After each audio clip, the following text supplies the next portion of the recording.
Hello and welcome back to Porcelain Peak, a strange and scary podcast featuring Chop Talk, trivia, and deep dive main discussions into the odd and unusual. I'm one of your hosts, Anthony, and I'm joined by John Sully and Anthony. Did I say I was Anthony? I think I did. I'm Tone. That's what we say on the show. Anyway. That's your government name. Yeah. Tell them your Na'vi name. This week we are going to be continuing with James Cameron's Christmas, talking about Avatar: Way of Water. Blue Christmas with Cameron. There we go. We also are going to play trivia, and we're going to start things off with Chop Talk, talking about some DC drama, as John so eloquently put it. So we will go ahead and get started right now. Why don't you take an axe and chop it open? Before we get started with news, John, Anthony, how are you guys doing? We're getting close to the holidays. So I'm looking festive, a lot more festive than I've felt the past week or so. But I'm on the uprise. I think that Together we are Christmas. Yeah, this is Black Christmas. Oh shit. Which Black Christmas though? Don't insult me. The Bob Hoskins one. Oh yes, the classic Bob Hoskins Black Christmas. With John Leguizamo. I'm sorry, I had to go there. Well, I mean, I think, being very candid, the holidays can be a little bit depressing for some of us. Seasonal depression is a real thing, and I think we all have kind of, as you put it so eloquently, we have seasonal depression, which means we're depressed every season. But when it's dark and cold, really the only thing that's been able to help bring me out of my funk has just been a lot of really, really fucking good movies coming out now, especially gearing up for the Oscars coming up. Most of the potential Oscar nominees have now finally dropped on streaming or places online where you can find them. And then on top of all of that, we're having a blue Christmas because we got to see the new Avatar after 13 fucking years of waiting. Crazy. So I'm excited to talk about that, what our experiences were like. We had different experiences in terms of viewing it, so we'll be comparing and contrasting that. But it's good to hear that you're feeling a little bit better. Yeah. I did some intense masturbating. Well, there was that too, but a lot of crying too. So really cranking at the end of the day. Just cranking down on more ways than one. Climaxing. Yeah. I just climaxed until I saw the light, and I'm feeling a bit better. But let's quickly move from that subject into this week's news, because we are recording a little bit later than we usually do. We're recording on a Friday rather than a Wednesday. We do have a bit more news. I tried to pare it down to just the stuff that I thought we would be interested in. So we'll start with teasers and trailers. Hit us with that. So before the big one, did you guys see the trailer for 65? Yes. It reminded me of that game, like Turok. Turok, yeah, where you're the dude like stabbing velociraptors and shit. So this is Adam Driver. This is Sam Raimi produced. It's directed by Scott Beck, who also did 2019's Haunt, which is a Halloween movie that I love, and also co-wrote the Quiet Place movies. This is a dinosaur movie, a scary dinosaur movie. Did you see it? The trailer? No. Yeah, so it's Adam Driver in a spaceship. His spaceship gets hit by like a rogue asteroid in space. He's like, we got a rogue one. Yeah.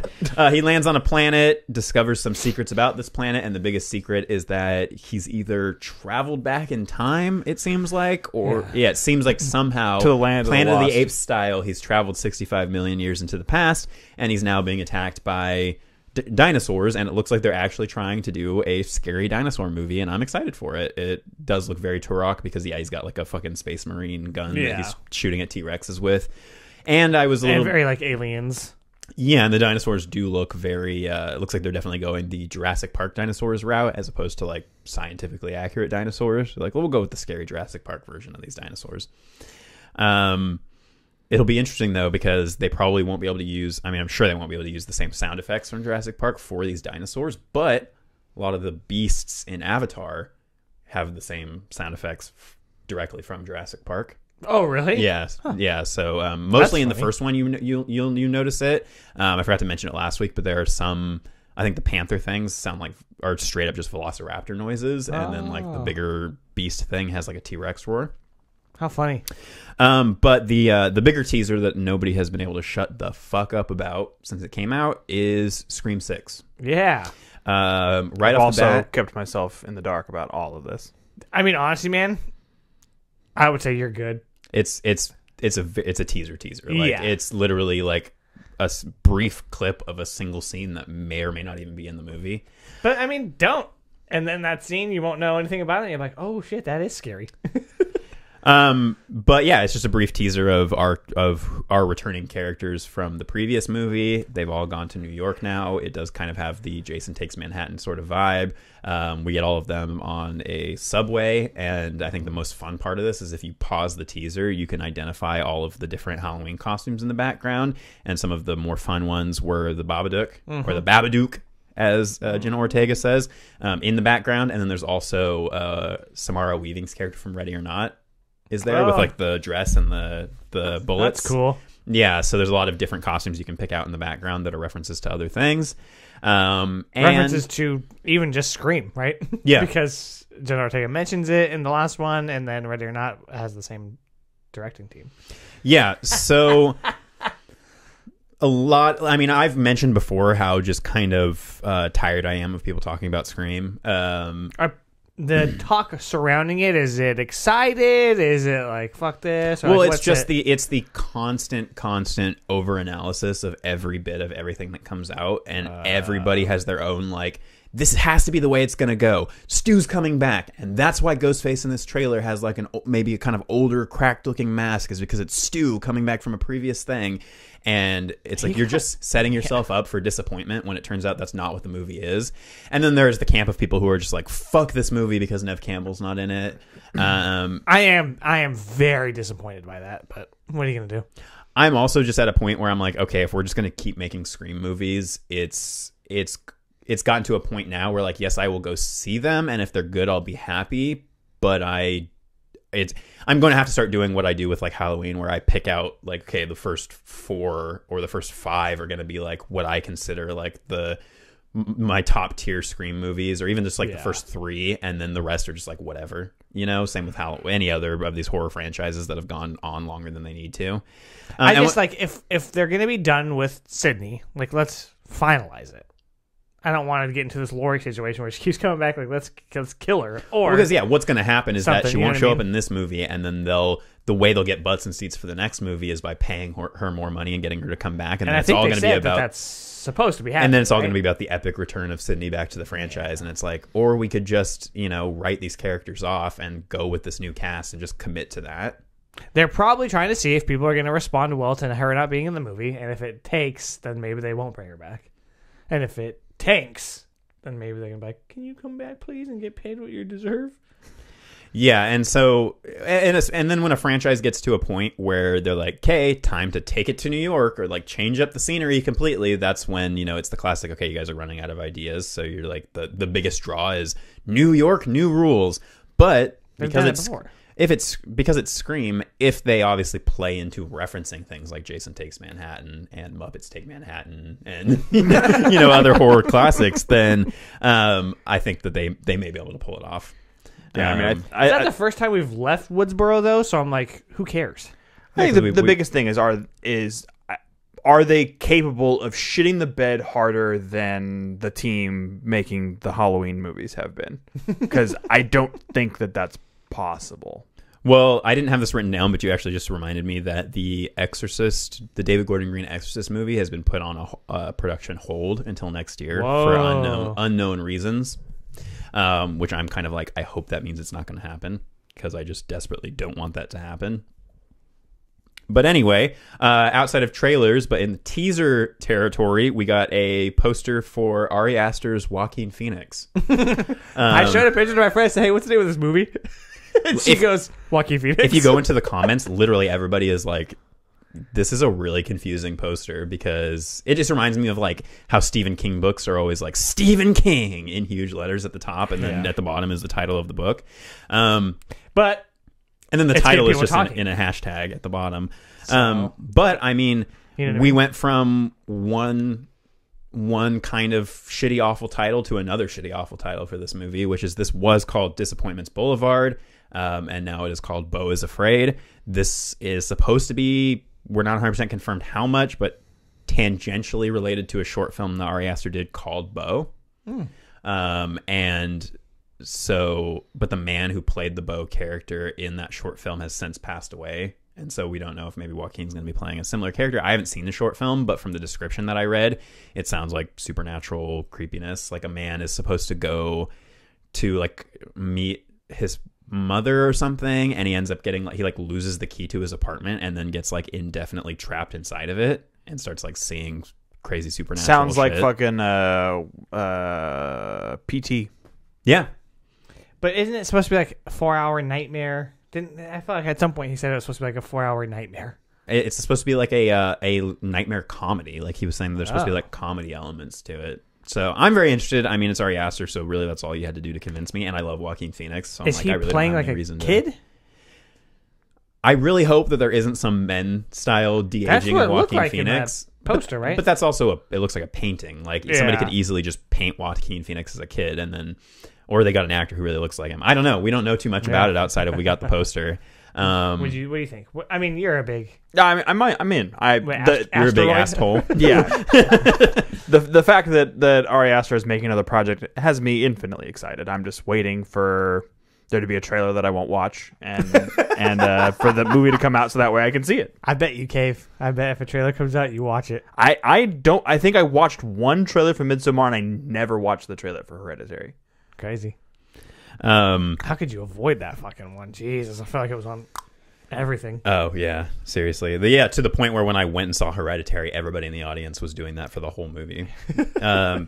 So something that I wanted to mention because it was personally very tragic for me. Angelo Badalamenti, who was the composer for pretty much all of David Lynch's work, Twin Peaks, most of his movies, also did the score for Nightmare on Elm Street 3 Dream Warriors, has done a bunch of amazing music throughout the years. He passed away this week. A lot of people paying tribute to him. I'm very sad that if Lynch does get around to making another movie at some point, he won't have Badalamenti as part of his creative team. He put out a weather report that day that basically was like, today, no music. And that was like the report, basically. That's sad. That's tough. Yeah, and Lynch is getting to that age where, like, I'm sure a lot of people that he's collaborated with over the years are going to start passing away. But in a bit lighter news, we talked a little bit about Stu and Scream. Matthew Lillard does have some work coming his way. He and Josh Hutcherson have both been cast in the Blumhouse Five Nights at Freddy's movie. That's still happening? Jeez, let it go, man. Didn't you see that they tried to do it with Nick Cage and it didn't work and everybody hated it? Yeah, I don't know. It just definitely seems like it's one of those way too late. You know, you're making this way after it's like the Slender Man movie where it's like they made that movie. One, it was a terrible fucking movie, but two, they made it way after that fad had kind of died out. They're striking while the iron is like sub-zero temperatures. It's already has a building over it. But I mean, if Matt Lillard's going to be in it, I'm pretty interested. And also the Henson Company is supposed to be doing the like animatronics. But the Henson Company has not been the same since Jim Henson died in terms of the quality of their work. For some reason, I've been really into behind the scenes stuff for the Ninja Turtles movies recently. Like I've been watching a bunch of YouTube videos about them, and that was the last project that Jim Henson worked on before he died, was that first Ninja Turtles movie. So good. I love those movies, all three of them. Oh yeah, the secret of the ooze. Yeah. Go ninja, go! I'm coming. Coming. Yeah, if you guys haven't seen it, look up Ninja Turtles 2 Splinter Coming. Coming. I promise you don't need safe search. It's not a problem. And that's how he says the line. Like it's like, oh, well, what is he doing? And he just goes, coming. And then there's a long pause. And he goes, to a decision. We got to cover those at some point. That'd be fun. That would be super fun. Yeah. I've been talking to the other podcast guys in our group, and I'll say this on here to see if anybody else is interested. If anybody's interesting. If you're interesting, co-host our show. Yeah.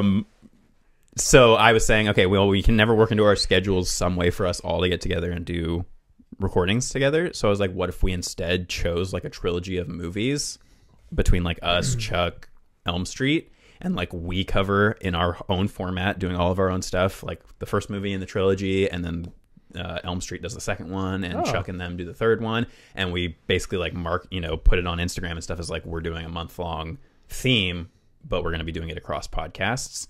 Because a lot of YouTubers do that, where they're like, hey, I did this collaboration, now go over to this person's channel and see the other part of it. Maybe we should do Ninja Turtles. Yeah, that'd be fun.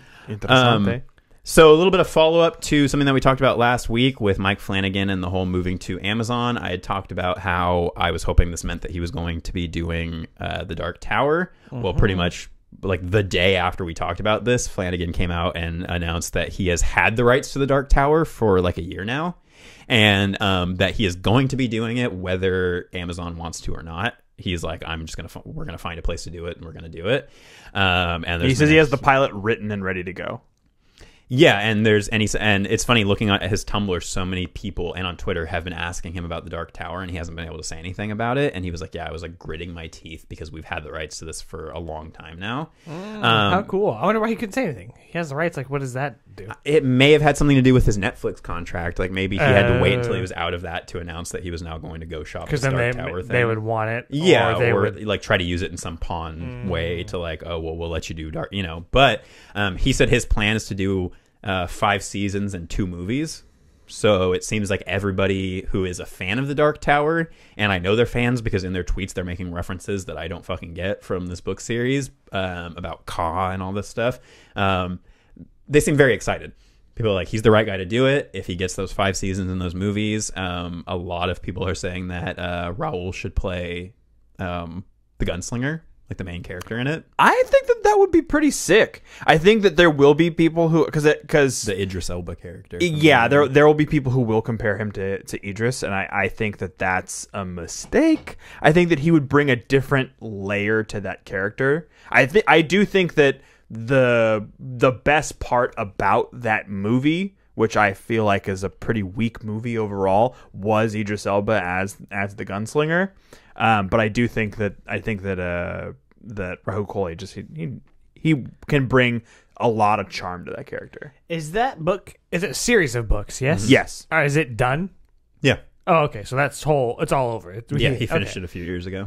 It's also like fully connected to like all of his other works in a way. If you look up Dark Tower, there's like a chart that maps out like the different realms and which of his books fall into those realms and how they're all connected to the different, like it gets so meta to the point where I think I've mentioned this before. There is like our world that they travel into where Stephen King exists and is like an important part of the plot in the books. Weird. Yeah.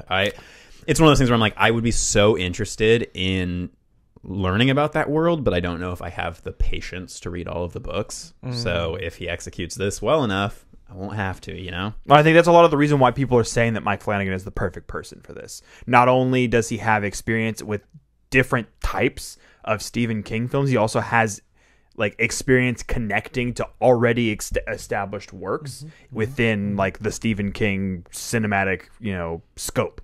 And is able to connect to those things while also keeping the writer happy. And I think that will be something that will easily be played into with his skill set, being able to go back and connect to different things. Like, I mean, if you even look at like Gerald's Game, before he even got a chance to touch Dr. Sleep, he makes a direct connection and like makes bold cinematic choices to connect back to Dolores Claiborne, which because those 2 stories and a third story have they're all during that like eclipse, right? Yeah, the eclipse scene is a very like vital part to those stories, and it's connected in the way that he shoots it. It's all meant to feel like the way that it did with Dolores Claiborne, which I think was amazing. And I think that Flanagan will continue to get that groundswell of people who are really interested in seeing him, make this property happen. Also, it's not like he's coming right out of the gate with this as like his first project or something. So he's obviously built up, I think, enough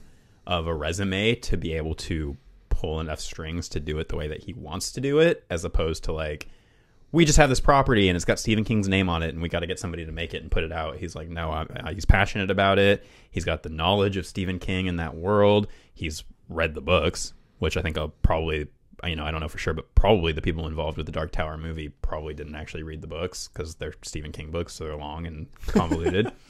But yeah, I'm excited to see where he goes with that and what new announcements we get once he kind of settles in with Amazon. But I think the biggest news of the week, the biggest thing that's been talked about besides Avatar, Here's with the drum roll.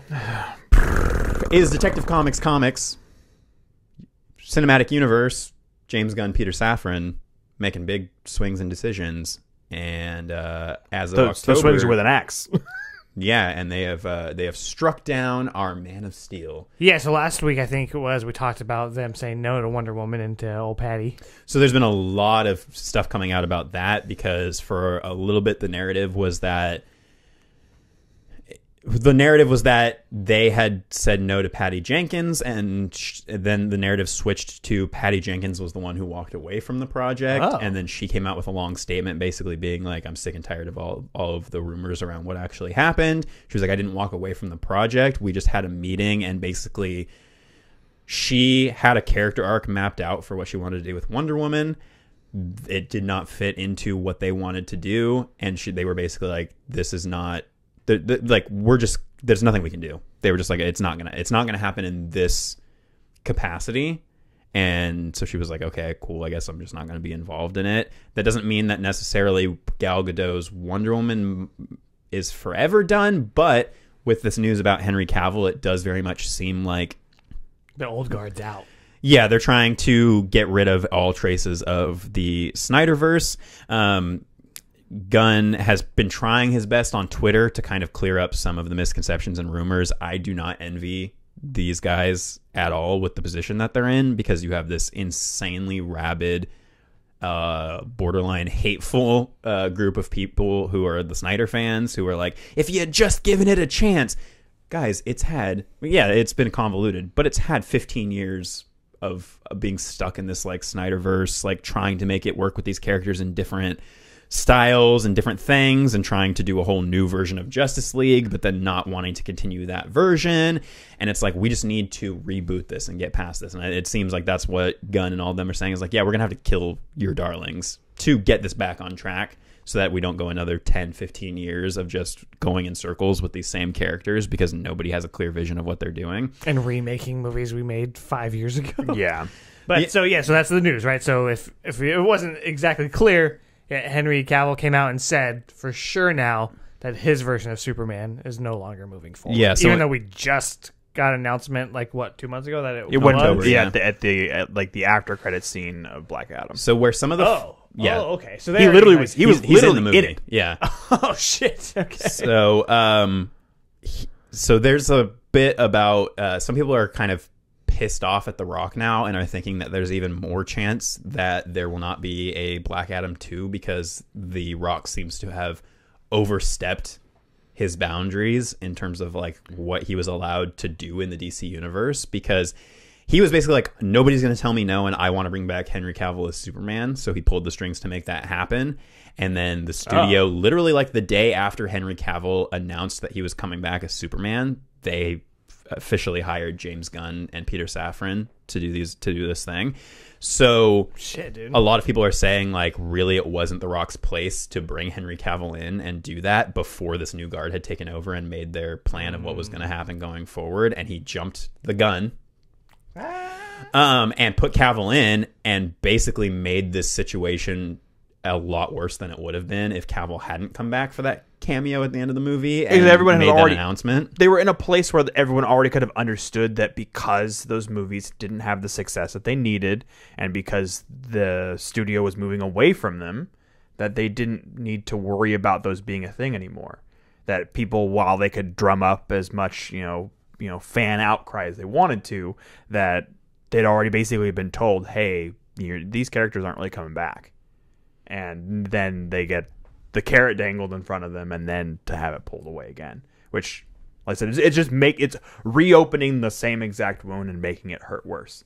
Yeah, and then on top of that, there have been some reports that Most of the reporting on Black Adam has been that the movie did not do very well. So it's somewhere financially. in 390 million at the box office, which I think is that even rounding. its budget? It is technically over its budget, but not marketing and not all with that. marketing. and Yeah. everything. So it lost money. Well, there are now reports, because then The Rock was coming out on Twitter saying like, no, this report from like the Hollywood Reporter or whatever says no, we actually made a bunch of money, and now people are saying his team actually made up false financial numbers and then gave them to that news organization to give him something positive to tweet about. My God. So there's a lot of like stuff around The Rock where people are like, you really kind of fucked up the whole situation around Black Adam. I mean, if the studio didn't really want him in the movie, they wouldn't have put Cavill in the movie. Like if they really wanted to, like, I know The Rock is like the biggest movie star, but like, how many times have we seen studios come in and just wreck house? Like, they could have still cut it. Well, I think part of that too is just them not caring anymore because they were Yeah. handing it off to somebody else. They were like, we don't give a shit. Well, and also like none of these people really, until now it seems like James Gunn and Peter Safran, none of these executives have given a shit about how the fans feel or whether their emotions are going to be swayed one way or the other. It's just like, okay, how can we make the most money? On top of that, the plan is solidified for the new DC whatever. We don't know all the details. James Gunn said that he'll be sharing it at the beginning of the new year. So in 2023, we'll get Sharing some like more. his entire plan. Well, for just the kind of like a direction. basic, like, here's what you can expect. Oh, okay. They did say that the reason for Henry Cavill not coming back is that they are still doing Superman. It is one of their top priorities, but they are going to be focusing on a younger Superman. Not an origin story, but they said like a more youthful, earlier years Superman. I mean, how long ago was that movie? Like, it's been a while. Yeah. So, and then outside of that, it seems like so we're still going to be getting Aquaman, but there are a lot of talks, like I mentioned last week, about some of these actors coming back to the DC universe, but not in the same roles. So we've already heard talk about Jason Momoa coming back as Lobo. potentially Lobo and not Aquaman. Apparently, in the meeting that Henry Cavill had with Gunn and Safran, they said they still want him in the universe, but not as Superman. So they did kind of open the door to him coming back for other things. And You said he left The Witcher to be in this? so Is that like, so that show's over? He left The Witcher for creative differences with him and the crew. Oh, so that I show's was done just- now. No, It's it's continuing been with Liam Hemsworth as recasting the role. Geralt of Rivia. As the same character? Yeah. Oh. I mean, the whole story of The Witcher is about Geralt of Rivia. So, I mean, without Geralt of Rivia, you don't have a Witcher show. Should have just not had a Witcher show after Cavill left. But what I was saying is maybe he would have held off on leaving that show for a little bit longer if he hadn't been under the impression that he was I going to do see. Superman. We don't know that for sure. I was just Yeah. kind of theorizing that may have been because the timing seems like it was like he heard, okay, I'm coming back as Superman. I'm going to leave The Witcher because I already have creative differences. Apparently. But he may. But on top of all of that, bringing it back to Raul Coley, he tweeted yesterday that he was like, okay, well, Cavill, if you're looking for something to do, I think that you should do a Warhammer movie because he's super big into Warhammer and painting the figures and everything. And like an hour later, the news dropped that Henry Cavill is going to be the lead in a Warhammer movie. And everybody on the internet is freaking out that Coley is some sort of like prophet or something.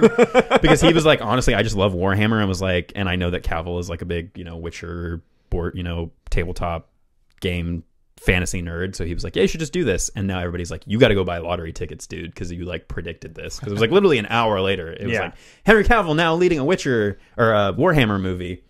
But anyway, funny. the rest of the DC universe, we're still getting Aquaman, we're still getting Shazam: Fury of the Gods, we're still getting The Flash. But Are even we? but even in that trailer for Shazam, he goes through the roster of all of the Justice League, and it was kind of tragic to watch and just be like, Yeah. none of these people are coming back really. But there have been meetings with Affleck to come back to the DC universe, but as director on a different project. I would rather see that. Yeah, because he was like, I want to direct, and I want to direct for DC. And they're like, we want you to direct for DC. He doesn't want to come back as Batman, it sounds like. But yeah, that Flash movie, I have no... Because that whole thing there was supposed to be that was supposed to be a reboot of the universe into a new vision there, which I'm sure is not the same vision that Gunn and Safran have. So what the fuck is that movie even going to be when we get it? And they're talking about how they had an Affleck cameo in Aquaman that they then cut, and then they had a Keaton cameo somewhere else that they've cut and moved. and then a solo Keaton Batman movie is no longer happening, and it's just like all this stuff where it's just a huge mess. Dude, I would love a sequel to Batman Returns. That'd be fucking sick. And if it was Batman Beyond, But I mean, if you look at just the state of HBO and Warner Brothers in general, like things are just a mess over there. Like the whole story about Westworld getting yoinked. Yeah, so tell me what happened more with that, because I thought that show just happened. So like it's been obviously I think there's it's been on the 4, downturn for its past several seasons. Yeah, but didn't it just come out? So so they released or started the process of releasing season 4, and then are now canceling it, and not only canceling but removing all of the prior episodes of the show. So basically erasing any possibility of the actors who are in that show getting residual checks from Warner Brothers. What the people behind Westworld have said is they are definitely moving it to a different platform. It's not going to go away completely. It'll just be on a different platform. I don't know if that means that other studio who buys it will then have to pay those residuals. I don't really know how the whole streaming thing and residuals works, but that's fucked up. Yeah, so Zaslav, who is in charge, and I did look into it because you were like, I don't think Gunn is in charge of DC, and I looked it up, and they do report to Zaslav. So at the end of the day, he is in charge of all of this stuff, and he is the one making these big like tax write-off, cancellation, erasure moves. Because, like I said, it's just these super rich people come into a situation where the prior organization has fucked this thing, completely into a hole in the ground. And then they're like, well, how else am I going to fix this?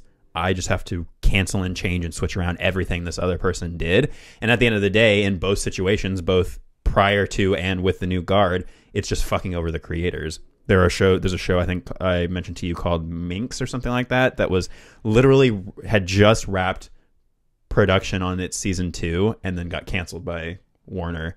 And so all these actors are just like, yeah, I guess you're never going to see this season we just put all this work into. Oh, wow. So they're not even going to air it? I mean, it seems like if they're canceling things, they're also just removing them from the platform. So what I would say is if there's a show or there's a movie that you're really passionate about, watch it now and try to get physical media. Yeah, I was going to say go check and see if it exists on physical media, because more and more these shows and things don't go to physical media, and then if they disappear from a service outside of pirating, which a lot of these decisions are going to make more and more people pirate your shit. Like that's really what's going to end up happening. And I'm not saying I encourage that. I'm just saying that is the reality of the situation, is that people will go pirate it. Yeah. But yeah, go check to see if there are physical versions of these things that exist. In cases like that movie, The Empty Man, that movie was on HBO for like a year and never got a physical media release or streamed anywhere else. You can't rent it on iTunes or whatever, and once it went off of HBO, there's just not a way to watch it outside of. Whoa. I don't know if it's come back on, but it's one of those, of how streaming works now. Man. Yeah, it's like that thing can show up, and if that's the only place it exists, you got to remember, like, just because you're paying for a streaming service doesn't mean you own the shit that's on there. Yeah. Like that's not your movie library. It's going to change, and things are going to disappear, and got to be careful. Yeah, I think the biggest thing that I find frustrating is, obviously you said that it's the creators that end up holding the bag at the end of the day, and I think that the way that these executives view creators is inherently flawed.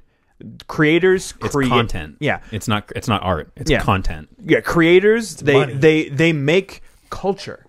Like that's the thing that I find the most upsetting, is that you're erasing culture, regardless of whether or not it's some nerdy bullshit. Case in point. Or you are erasing culture that people are attached to.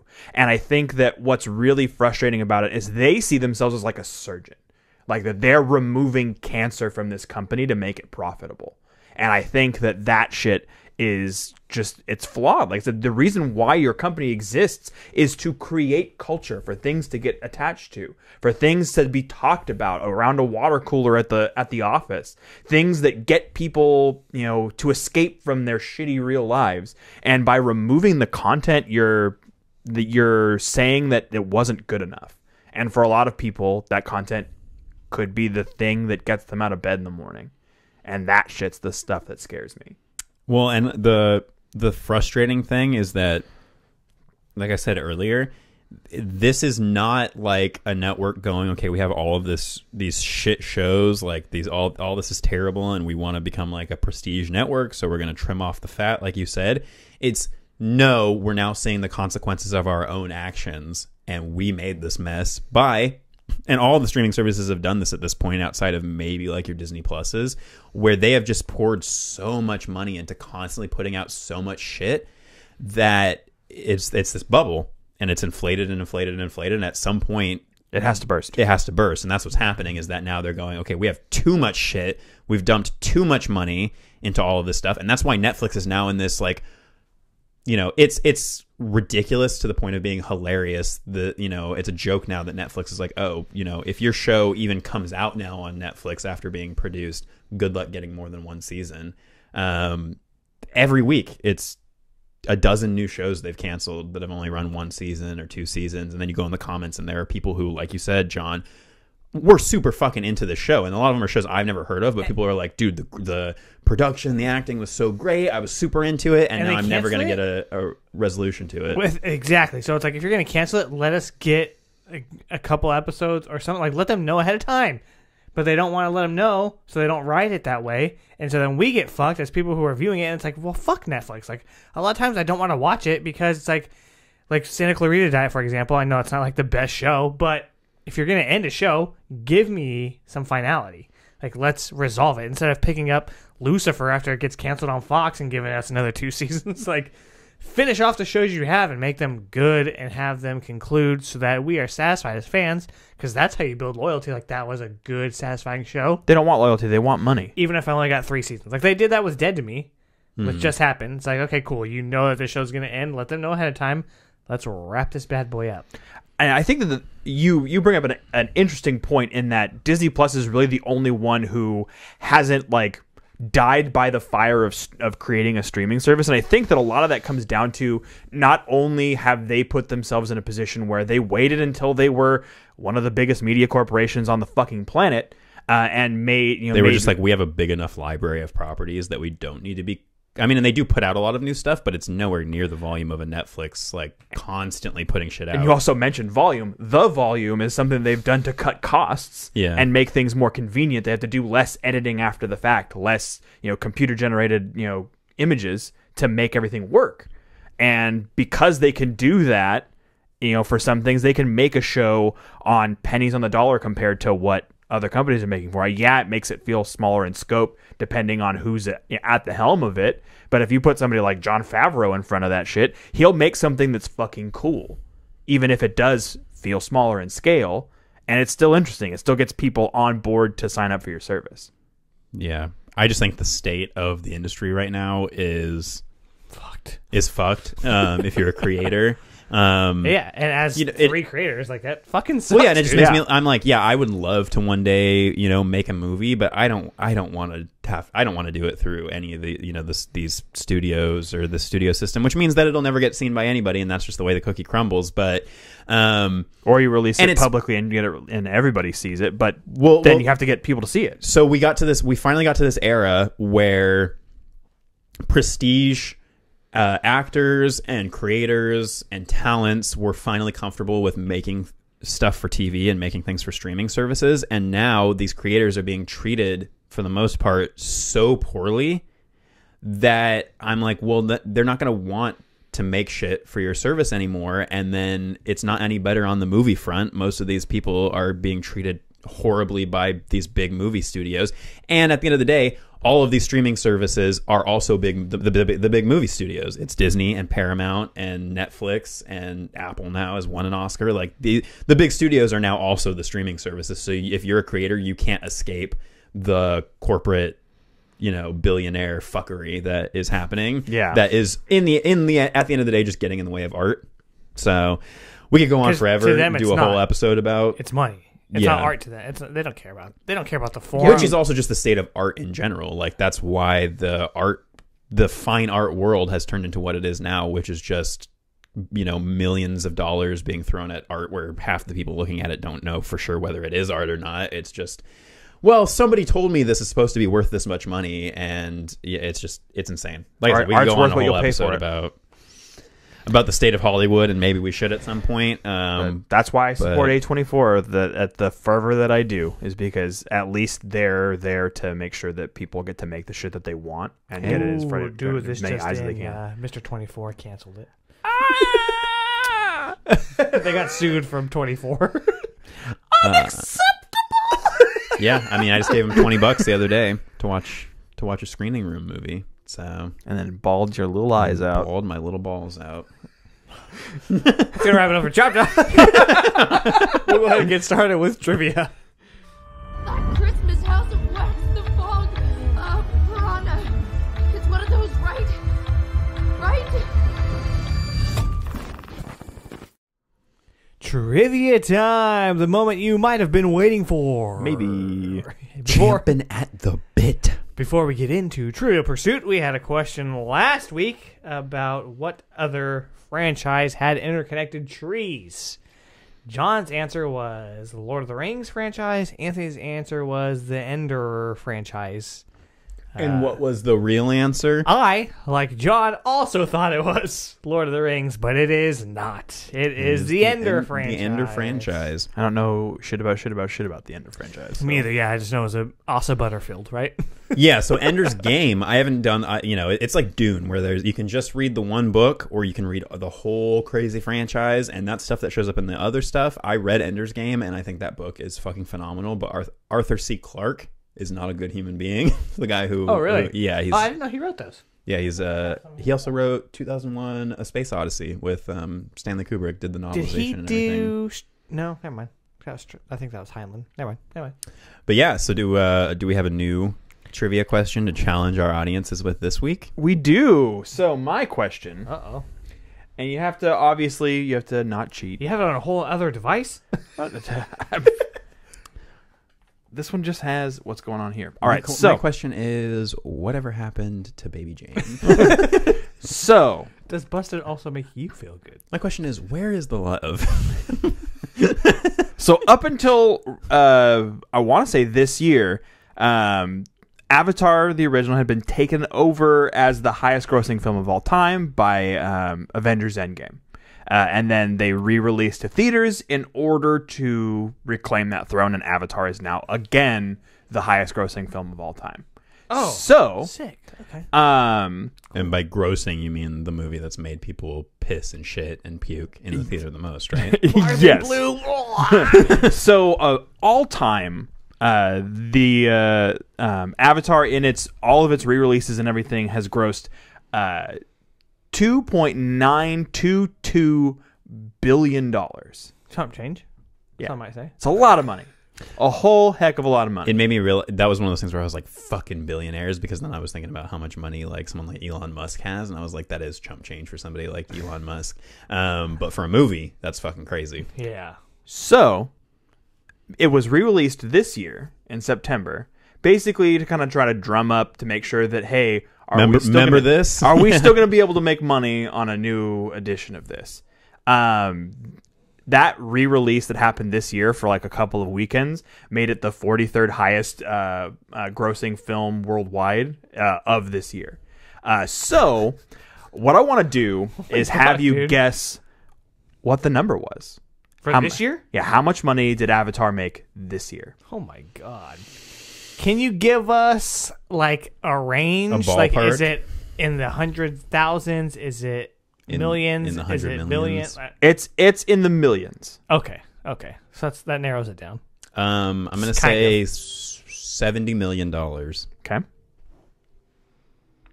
70,000,001. Price is right, motherfucker. I'm just kidding.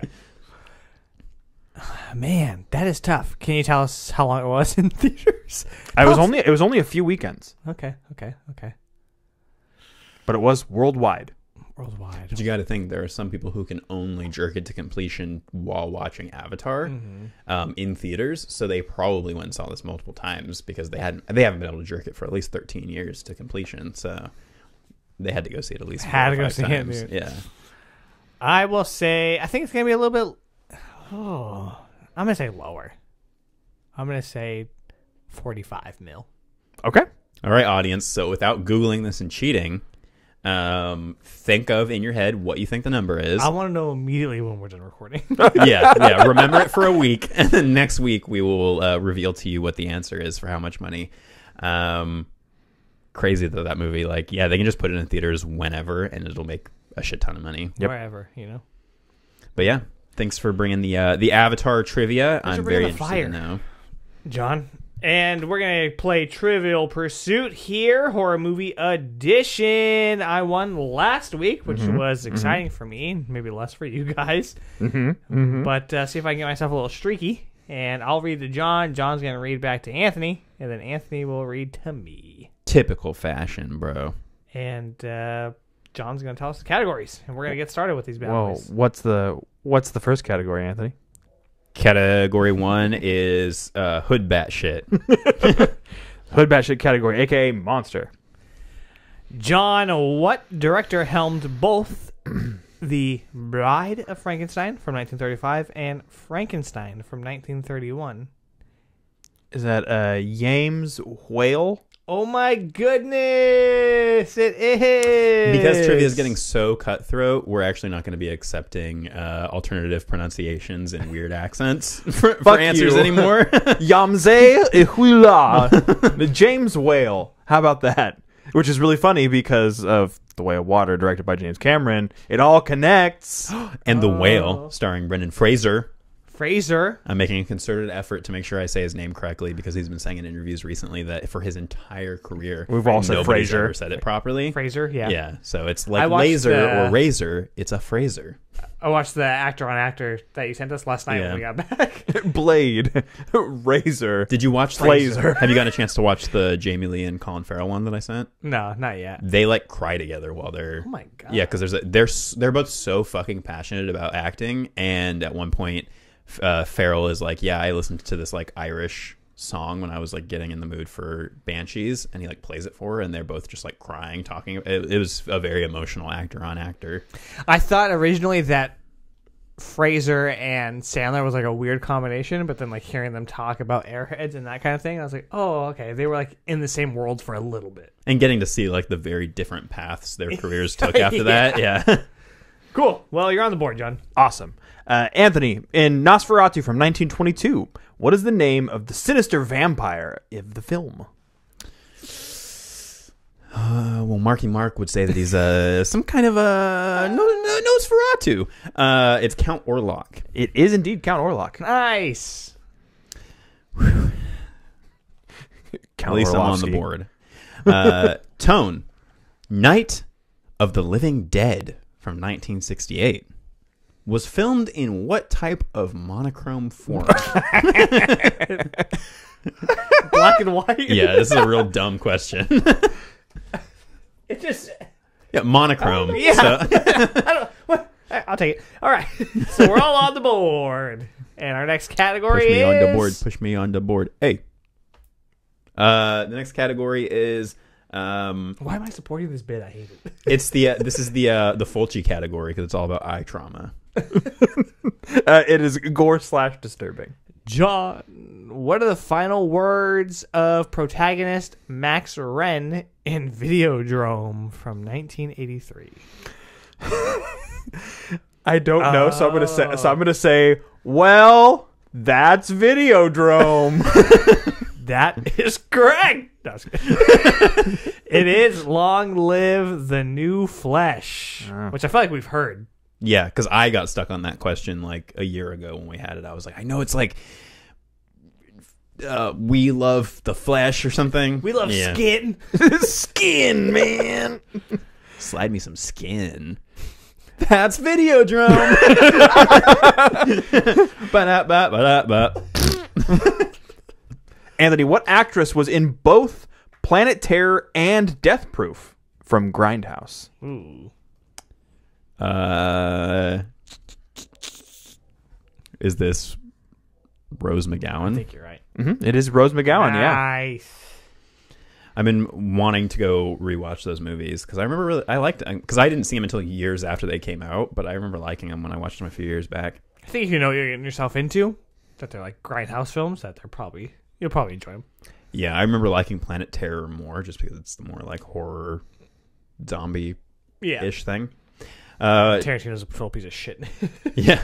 Tone, for your eyeball trauma question, in the Hellraiser series from 1987 to 1992 at the time this card was written, the Cenobites are I think what even that kind... was wrong. Yeah, probably. 92. The Cenobites are what kind of creatures?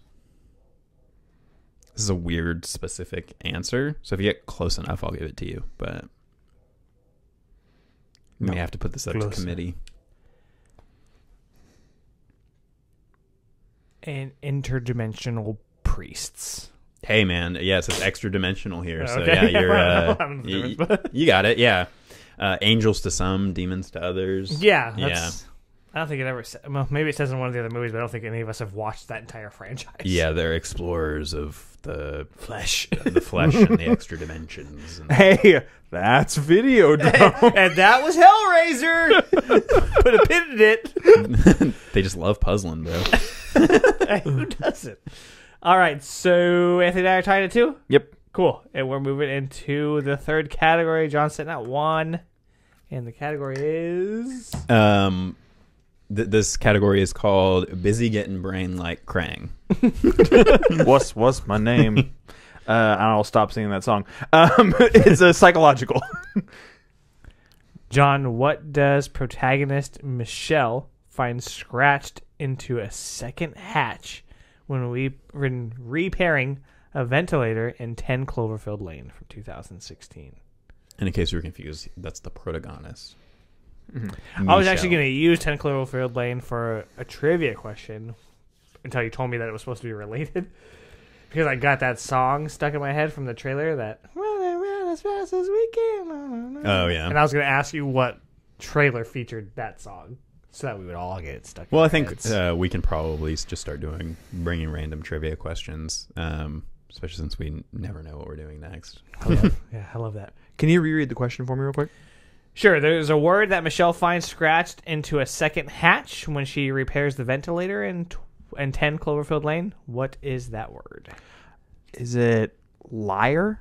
It is help. Ah, yeah. Liar. You're a liar. That movie's so fucking good. Yeah. Liar, liar. It's been a minute, though. It's been a while.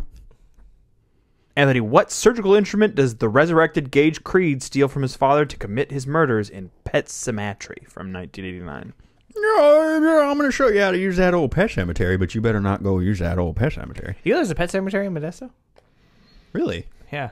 Is, Hey, is it like the magical resurrecty kind, or just, I don't know. I've never just a been. normal sad bury your pets kind? Yeah, Say, I was all I know is I don't want to be buried in the Pet Cemetery. Is it a scalpel? Scalpel? Yes. It'd be a lot cooler if it was a sponge. What is this, Goosebumps? I'm going to sponge bathe you to death. You're going to be so fucking clean. Tone, for your Krang category, in Rosemary's Baby from 1968, Rosemary deduces that Roman Castavetti is really Stephen Marcato when told his name is what type of wordplay? Come on, baby. This is just an English question. Yeah, you got a degree in books. You got this. An anagram? It is an anagram. What the fuck? That's a weird ass question. Very strange. Did you also know that there is a phobia for fear of anagrams, and the name of the phobia is an anagram? Wow. Yeah, I learned that the other day. I forgot what it is. The but phobia it's for like fear of long words is also like 10 feet long. So I was like, who makes these up? it's the same as like people who name new species, like new spiders and shit, because you can just basically name it whatever you want, and so half the time they're just named after whatever celebrity the person was into at the time. So there's Yeah. like a spider that's called like R. Harrison Fordy. All right, Anthony and I are tied at 3. And we're moving into the next category with John sitting at 1 still, bud. Hey, you still got a chance. I know. Sad. And then this is the Satan clause category. Satan Right. clause, yeah.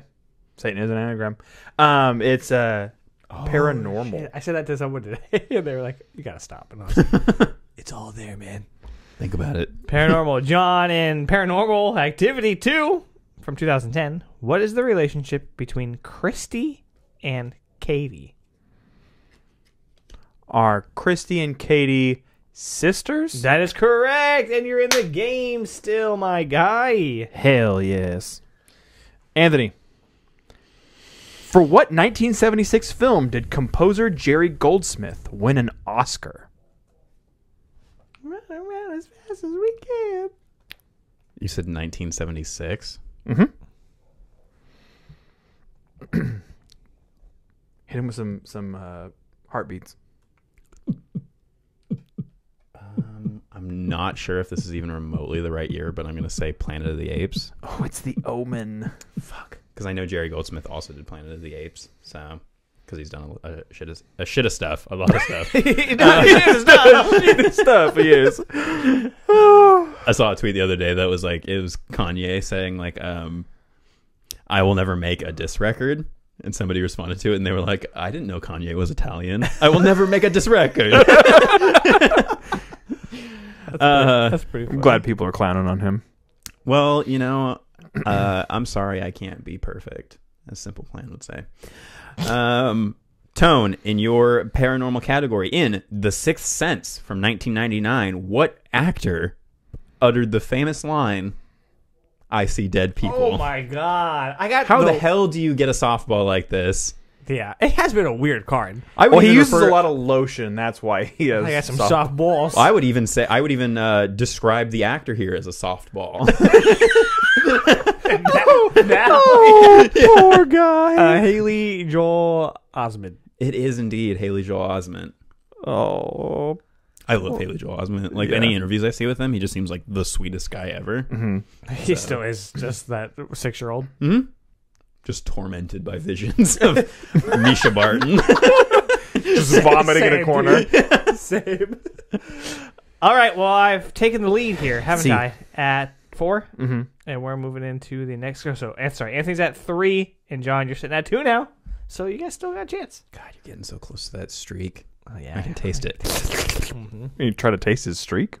Hey, man, what we do behind closed doors after recording? What we do in the It's our shadows? business. yeah. We have a little thing called Tony Tuggers. Tony's tug time. Tony's tugging tub time. We get the bath. Next category. Tony's tugging and tub thumping.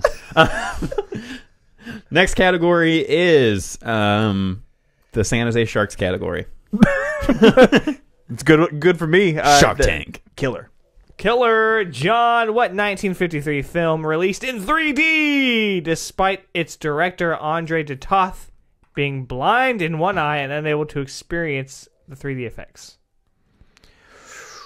That's a long ass question. Too much context. So there's a movie that was released in 53 that was directed by Andre de Toth. Okay, so killer category. Okay. So potentially a movie about a Killer. Yeah. Okay. That That fucking sucks though. yeah, like not even Again, able to- studio shitting on the creatives. Guess they've been doing it since the 50s. What year did you say it was? They again? like forced him to make a 53. 3D movie because they knew he couldn't experience it. And will not get any backlash. Well, how'd you know it didn't look good? I'm gonna say them. It is House of Wax. Ah, makes a little more sense. That's what I call my bedroom. House of Wax. CK. Yeah. Well, I'm officially way too far out. Anthony, for your killer category, dude? What is the name of the in-universe film series based on the events of the Scream series? I get a softball question like that. What does the killer do with the knife? Obviously he scrapes. It's the Scrape franchise. Yeah, no, it is the Stab films, the Stab franchise. Need stab. I'm very curious to see how 10 more Stab films will have come out by the time 6 comes out, because we saw in the last one they've had 9 movies or whatever. Tone, for your Shark Tank question. The Phantom of the Opera from 1925 was based on the French novel Le Fantôme de l'Après by what author? Hit him with a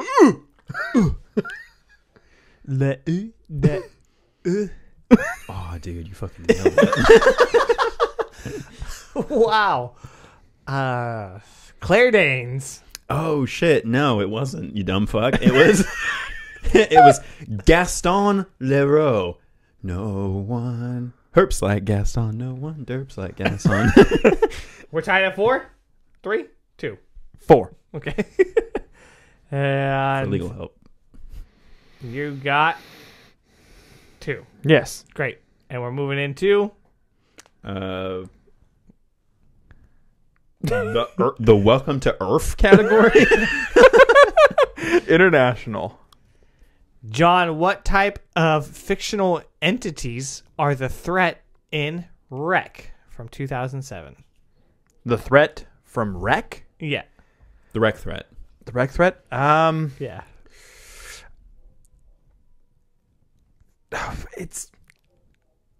They're infected of some variety, but I would say zombie. That is correct. Okay. Yes. Yeah. Rage. Right. Rage. L Rage. El Rage. Anthony, an audition from 1999. Asami states that a hip injury ended her career as a what? Pressure's on. Pressure.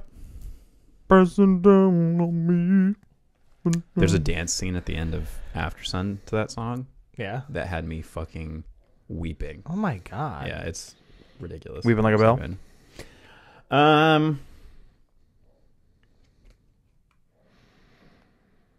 I don't know. A dancer? Is it more specific than that, or is that completely wrong? It's a little more specific than that, but Is it like a ballet dancer? it is indeed a ballet dancer. Yes. Damn, that's gonna be the win, baby.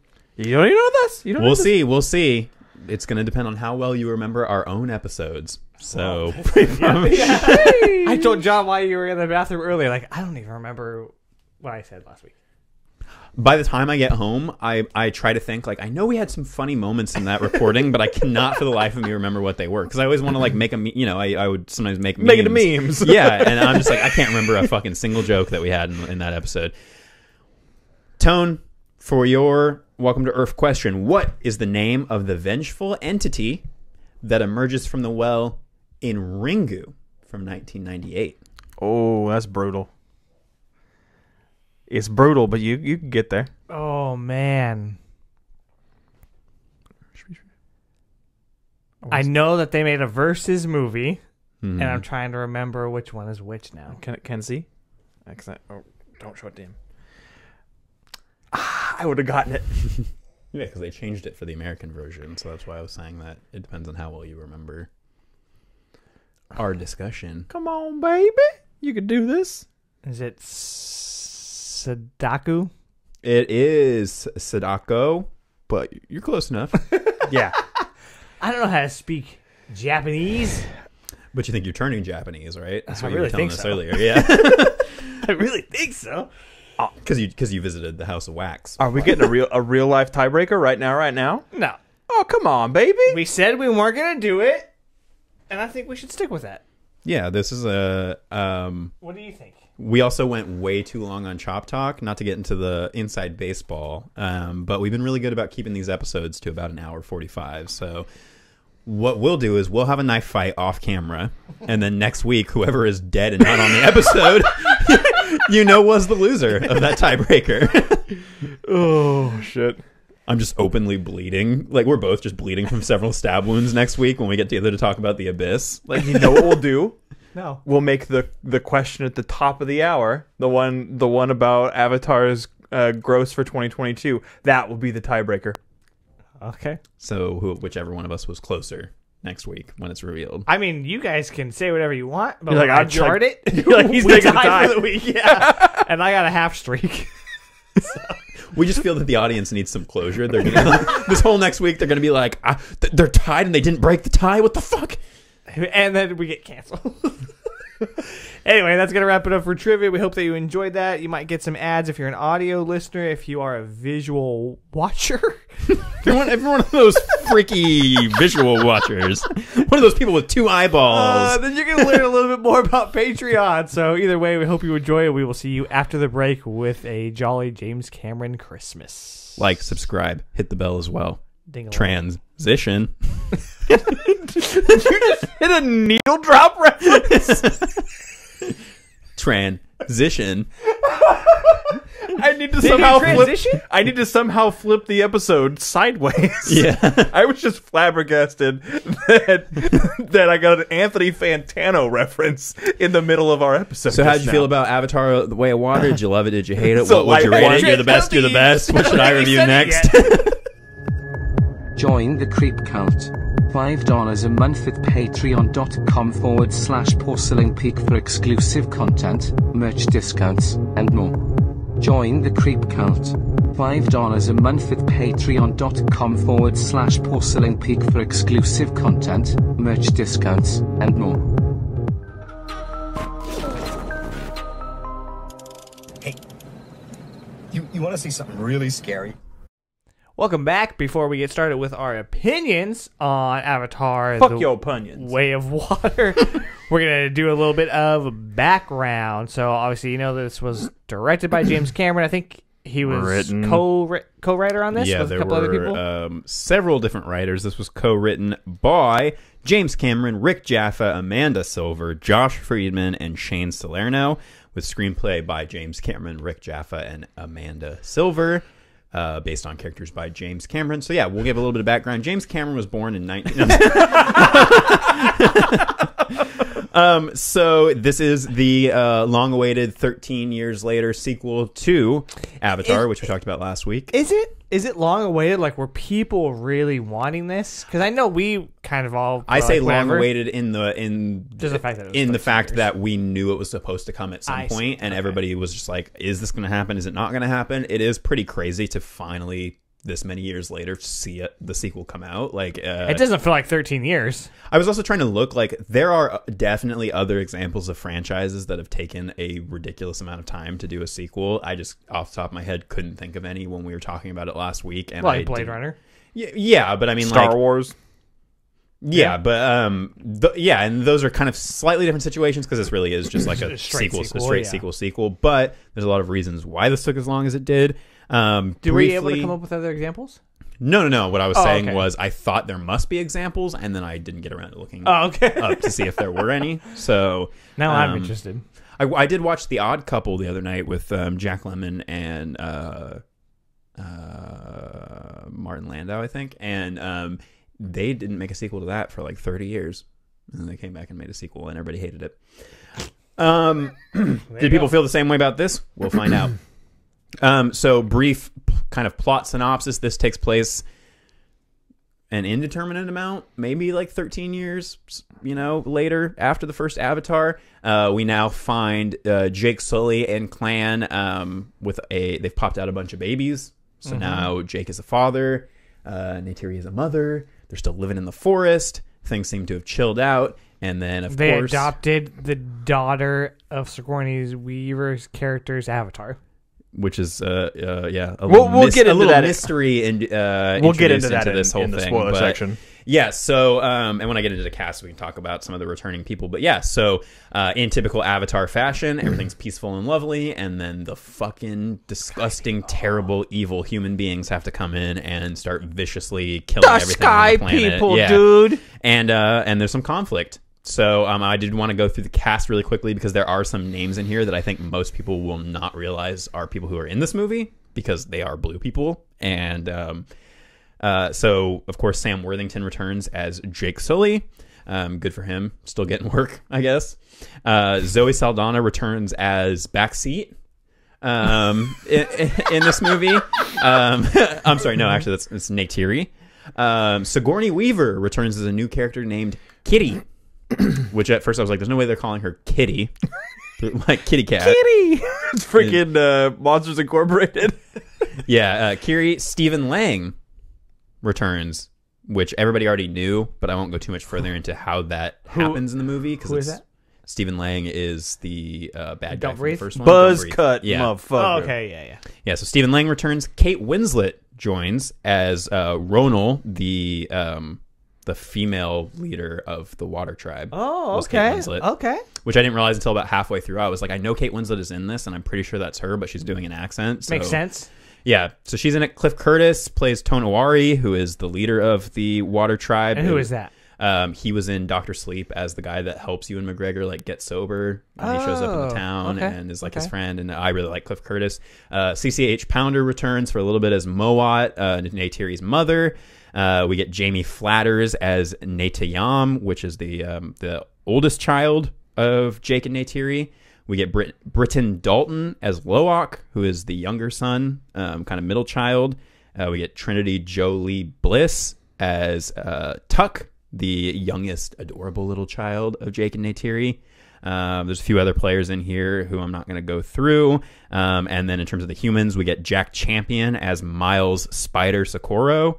And then we get Joel David Moore as Dr. Norm Spellman. We get a brief cameo from Giovanni Ribisi as Parker Selfridge from the first movie. We get Edie Falco briefly as General Francis Ardmore. And then I was a little bit confused by this, but Jermaine Clement, I was like, that's fucking Jermaine Clement from Flight of the Conchords. Yeah. But not doing his accent, doing like an American accent. did. With someone else who's with the doing other guy an doing like a accent. New Zealand, Australian accent Well, or he whatever. does at first. When he first comes on, he does, and then it like fades away. I was like, wait, what the fuck? You could just tell he was happened? having trouble doing like, yeah, it just always confuses me when they're like, yeah, you're not going to do your accent, but we're going to have another actor do their accent, and it's the same And accent that you have. Other people do a similar accent. And I was like, why not just have everybody do it? Yeah. Yeah, so moving forward, we're going to get into spoilers and go kind of more in depth into what our viewing experiences were like for these movies. Just real quickly, would you recommend people going to see Avatar 2? Are there any caveats to your recommendation? I would say right off the bat that honestly, I'm very curious to hear what you have to say, John, because I know you did not see this in 3D IMAX, but I don't really think there's another way to see it if you really want to get like the full experience of this movie. I think it was probably, I think definitely it's the best looking 3D movie I've ever seen. And it was built to be seen in IMAX 3D high frame rate weirdness. So my recommendation would be if you can get a seat to that and you can physically and mentally handle 3 hours of that, then I would highly recommend doing it that way. But outside of that, I still really enjoyed a large portion of it, so I would recommend it. I would say if you don't do 3D, do your best to go see it in the biggest screen that you can, because I think even that would still be entrancing in to some degree. I actually was having vertigo before I went, and I was kind of freaking out to go watch a 3D movie. Yeah, he told me And, beforehand, and I was like, "Oh, well, you're fucked You're for 3 fucked. hours." Yeah. So that being said, I was nervous. The IMAX logo was the worst part for me because it was just like these swirling orbs, and I was like, I'm gonna vomit. This is it. Yeah. But the movie itself, it's not done in a jarring way. Like, yeah, I can still feel it, and you'll still be able to feel it, I'm sure. But you're so engrossed that it didn't really make too much of a difference to me. So yeah, I would suggest, if not 3D, if that's not something you can handle, then at least go to a 2D IMAX showing, because it's gonna give you your bang for your buck. It is a movie to be seen in theaters. And what about you? do what I did and don't drink any liquids for like the 3 hours before you go to the movie, because my highest stamp of approval is that all three of us sat through all 3 hours of the movie without getting up once to pee, which is shocking for me. So I can't see how I could give it any larger stamp of approval. I think you mean the two of you, because I did get up and go pee. Well, there's three of us that are showing. Oh, okay. Yeah, so I did get up and went to pee. Part of that is probably because I do think you should go see this movie. I think you should see it in theaters. I think if you are capable of handling 3D, the variable frame rate shit, all that stuff, go see it that way. That's how this is meant to be seen. It is still enticing and probably one of the best looking, more than not computer generated films I've ever seen. So I would highly suggest to go see it for just those reasons alone. I think that's about as far as I would want to go, because I wouldn't want to ruin your potential experience, because for me, I mean, we sit in a room and we nitpick movies for pennies on the dollar every week. So it is something where I had reservations about the film, and it exceeded most of those, but my bar was very low. So we'll talk about that in spoilers. But I do think you should see it, and I think that if I had been physically capable of handling a 3D variable frame rate showing of this, that I would have gotten more from the visual experience, but it was still beautiful without it. Yeah. Yeah, so we're going to go into spoilers now.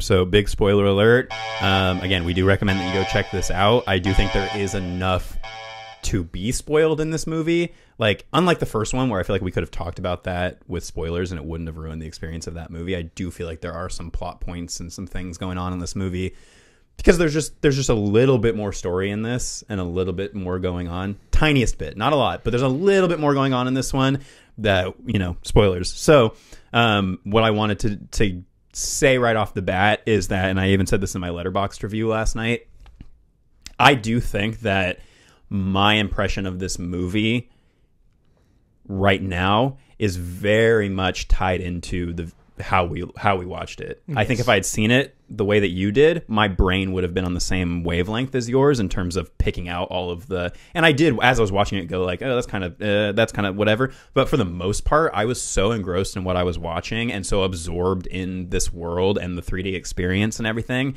that I just walked out of it like on top of the world. I'm the king of the world, because I was like, that reminded me of being on like a really dope like Disneyland ride for 3 hours, or like being a kid and seeing like Jurassic Park or something, where I'm like, holy shit, this looks real, and I'm being convinced that this thing exists, and it's like pretty fucking amazing. And I was just marveling at all of it.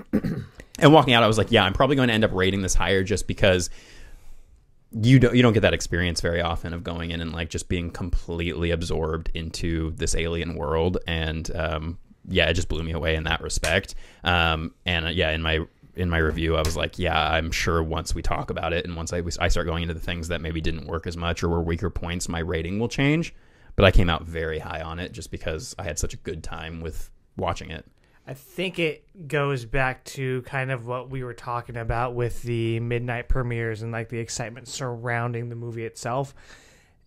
That comes into play here too, because not only the excitement, if you had it, but also the way that you're going to view it, and it's just an experience. And we talked about that last week with the first one, where yeah, that movie still looks pretty good, but outside of the theater, outside of the 3D, it's not the same experience. Like, Avatar is a theater movie. Avatar: Way of Water is also a theater movie. Like, it is made to be seen that way, and I don't know if it would be as good without that experience. I mean, because we get sequences of them just swimming underwater for like 10 minutes. In any other movie, you'd be like, what the fuck are we doing? Like, let's move forward. And a lot of people have had that reaction of going like, it's just James Cameron masturbating for 10 minutes. Because it is. But with a dick like that, yeah, exactly. It's I want to watch it. Yeah, but it looks so fucking amazing that I'm not complaining. Like you were saying, I would just have that as a wallpaper on my Apple TV and just be watching them swimming, the Na'vi swimming around with all this shit. He did the kelp forest, and that's one of the things on the Apple TV. And I was like, oh, okay. And they have the mountains that the floating mountains are based off. So I was like, you guys got something going on here. But yeah, I mean, so right off the rip, it felt very masturbatory in my viewing experience without having the immersion of it happening like around your field of vision. And I think that's I had where to come up for water or for air. That's not how that works, brother. I did have some water. But I think that I was still like there were a ton of scenes where I was like, this could have been 30 seconds. Yeah. And it would have accomplished the same story pattern, and it wouldn't have changed much other than not being a 3-hour-long movie. And like I said, because I wasn't in a scenario where I was able to watch it as intended, I feel like I was at a point of disservice at that point. On top of that, when we do get moments of story, it's more of the same. And I think it's almost the same story. I think that I think there's a different locale, but the same beats. Yeah. And on top of that, it's also like, as we get a cliche coming of age tale, and then we also get stuff that's directly ripped from the Bible. I mean, it like the character of Kitty is literally Jesus Christ, down to the miracles and Immaculate Conception. Yeah, it is literally just a Messiah character. So I'm not mad about any of that. I think that what it accomplishes, aside from creating probably what will be the biggest visual spectacle and something that will push CG forward for years and years to come, which it will definitely do, because he'll sell this tech off to other people and other people will utilize it to make really cool things. And I'm really excited about that. On top of that, I also still love the message of like, not only are we talking about environmentalism and, you know, putting like the planet first, but we're also talking about like whaling and shit like that, which I find, you know, awful. And I think it's a disgusting act. And I think that if we have more people who are talking about it again, then that's a great thing, because then that will help to, you know, paint a negative light on the people that do those things, and, you know, potentially help those things, you know, be quelled and not happen as much anymore, which is great. All of that is fantastic. Yeah. So like I said, I love the environmental message. I love what it does, you know, graphically. I think that it is absolutely beautiful. I'm disappointed that I didn't watch it in the best format possible, but I'm more disappointed in me in that regard. Like, that I don't think I would have been able to handle it. And that's the shit that's frustrating. I don't know, man. You might have been. So something that I did want to I wanted to touch on in terms of the 3D. When was the last time you saw a 3D movie? Shit. I want to say the only ticket that I could get to see Thor Ragnarok was in 3D. And that I had a hard time with that one. And then I also watched. I would imagine, yeah. I watched. Is it Gemini Man, the one with Will Smith, where it's Gemini two Man? of them? Yeah. And I watched that one. I don't think it was 3D, but it was in 60 frames per second, which I also found jarring, and it made my stomach upset. It wasn't bad.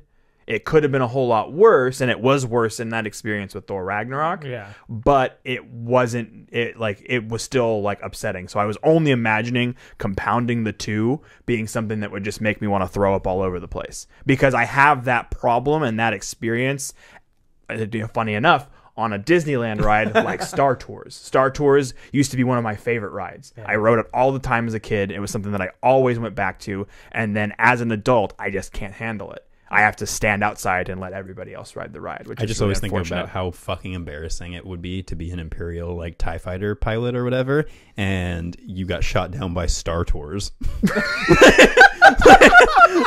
How fucking embarrassing is that? So yeah, I just think that this is a really interesting situation, because when I was watching this movie, I kept thinking about you, and it was making me sad, because you're just a sad little man.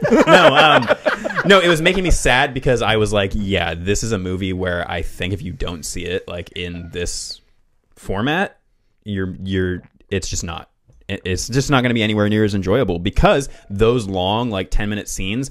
There was a part of my brain that was going like, okay, we're diving underwater again. We're doing this again. Like it was repetitive, but I was so excited every time a character was like, cool, we're going underwater again. And I was like, fuck yeah, we're going to see some new cool shit swimming around and coming out of the screen. And even little things like there's a scene where they have the harpoon like stuck in the whale or whatever, and they have like that rope that's coming off of it, and the rope felt like it was like I could reach out and I could grab it, and it was like coming out of the screen. And then Cameron is excellent with doing like the particle effects, so even underwater, like being able to see the particles in the water like floating around. And then anytime there were schools of fish that felt like they were coming out of the screen, or things like the mantas like glowing and swimming out, it just was absolutely breathtaking. And especially with water, the way like when they have the shots where there's enough water in front of, like between the camera and the characters, to where you feel like you are like nose down in the water floating along with them. Like you feel like the water is coming out to your level and you're floating around with them.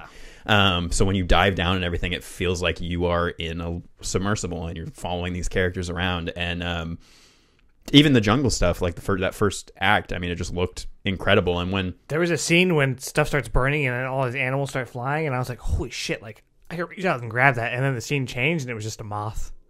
like in the room. Well, yeah, that like, moth oh, in that shit. that moth in that room. I wonder if that moth enjoyed the movie because it stayed in my field, in our field of view, for the entire 3 hours. It just I kept was coming like, up and whoa. going. Yeah, and I was like, but I had to stop myself a couple times from reaching out during the movie and doing the classic, like, Dweeb 3D thing.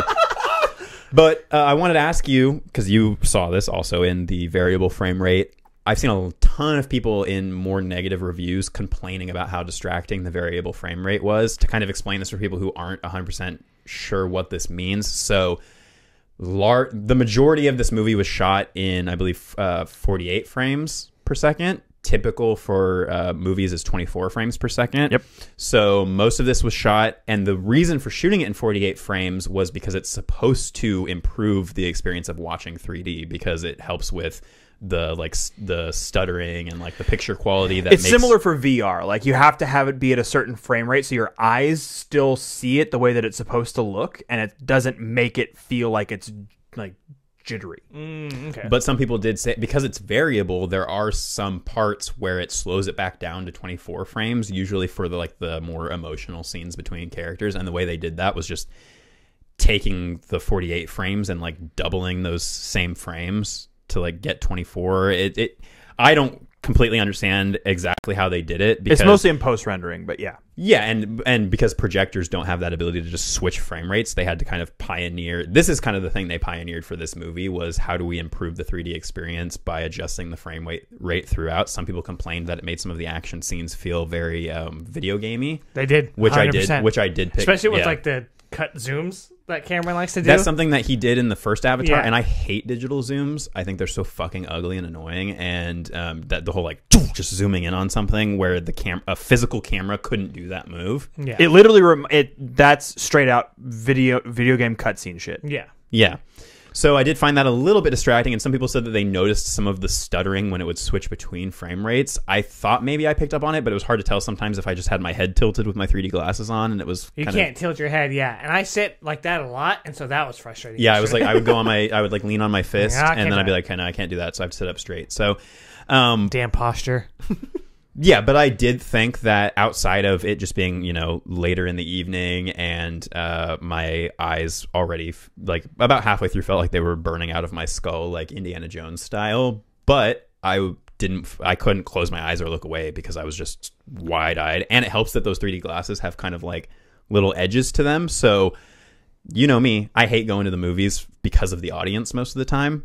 I completely forgot I was pretty much outside of people getting up and going to pee in front of us. And even that, I was like, is that somebody in the movie? Or? Yeah, I was completely like in that world, Yeah, I had to get asked to leave because I groped somebody on accident.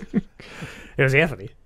But yeah, so I do think that Yeah, that didn't bother me. I mean, I honestly, like, if you would have told me it was at a different frame rate at any point, I don't think I would have even known. Like, I did think it made everything look...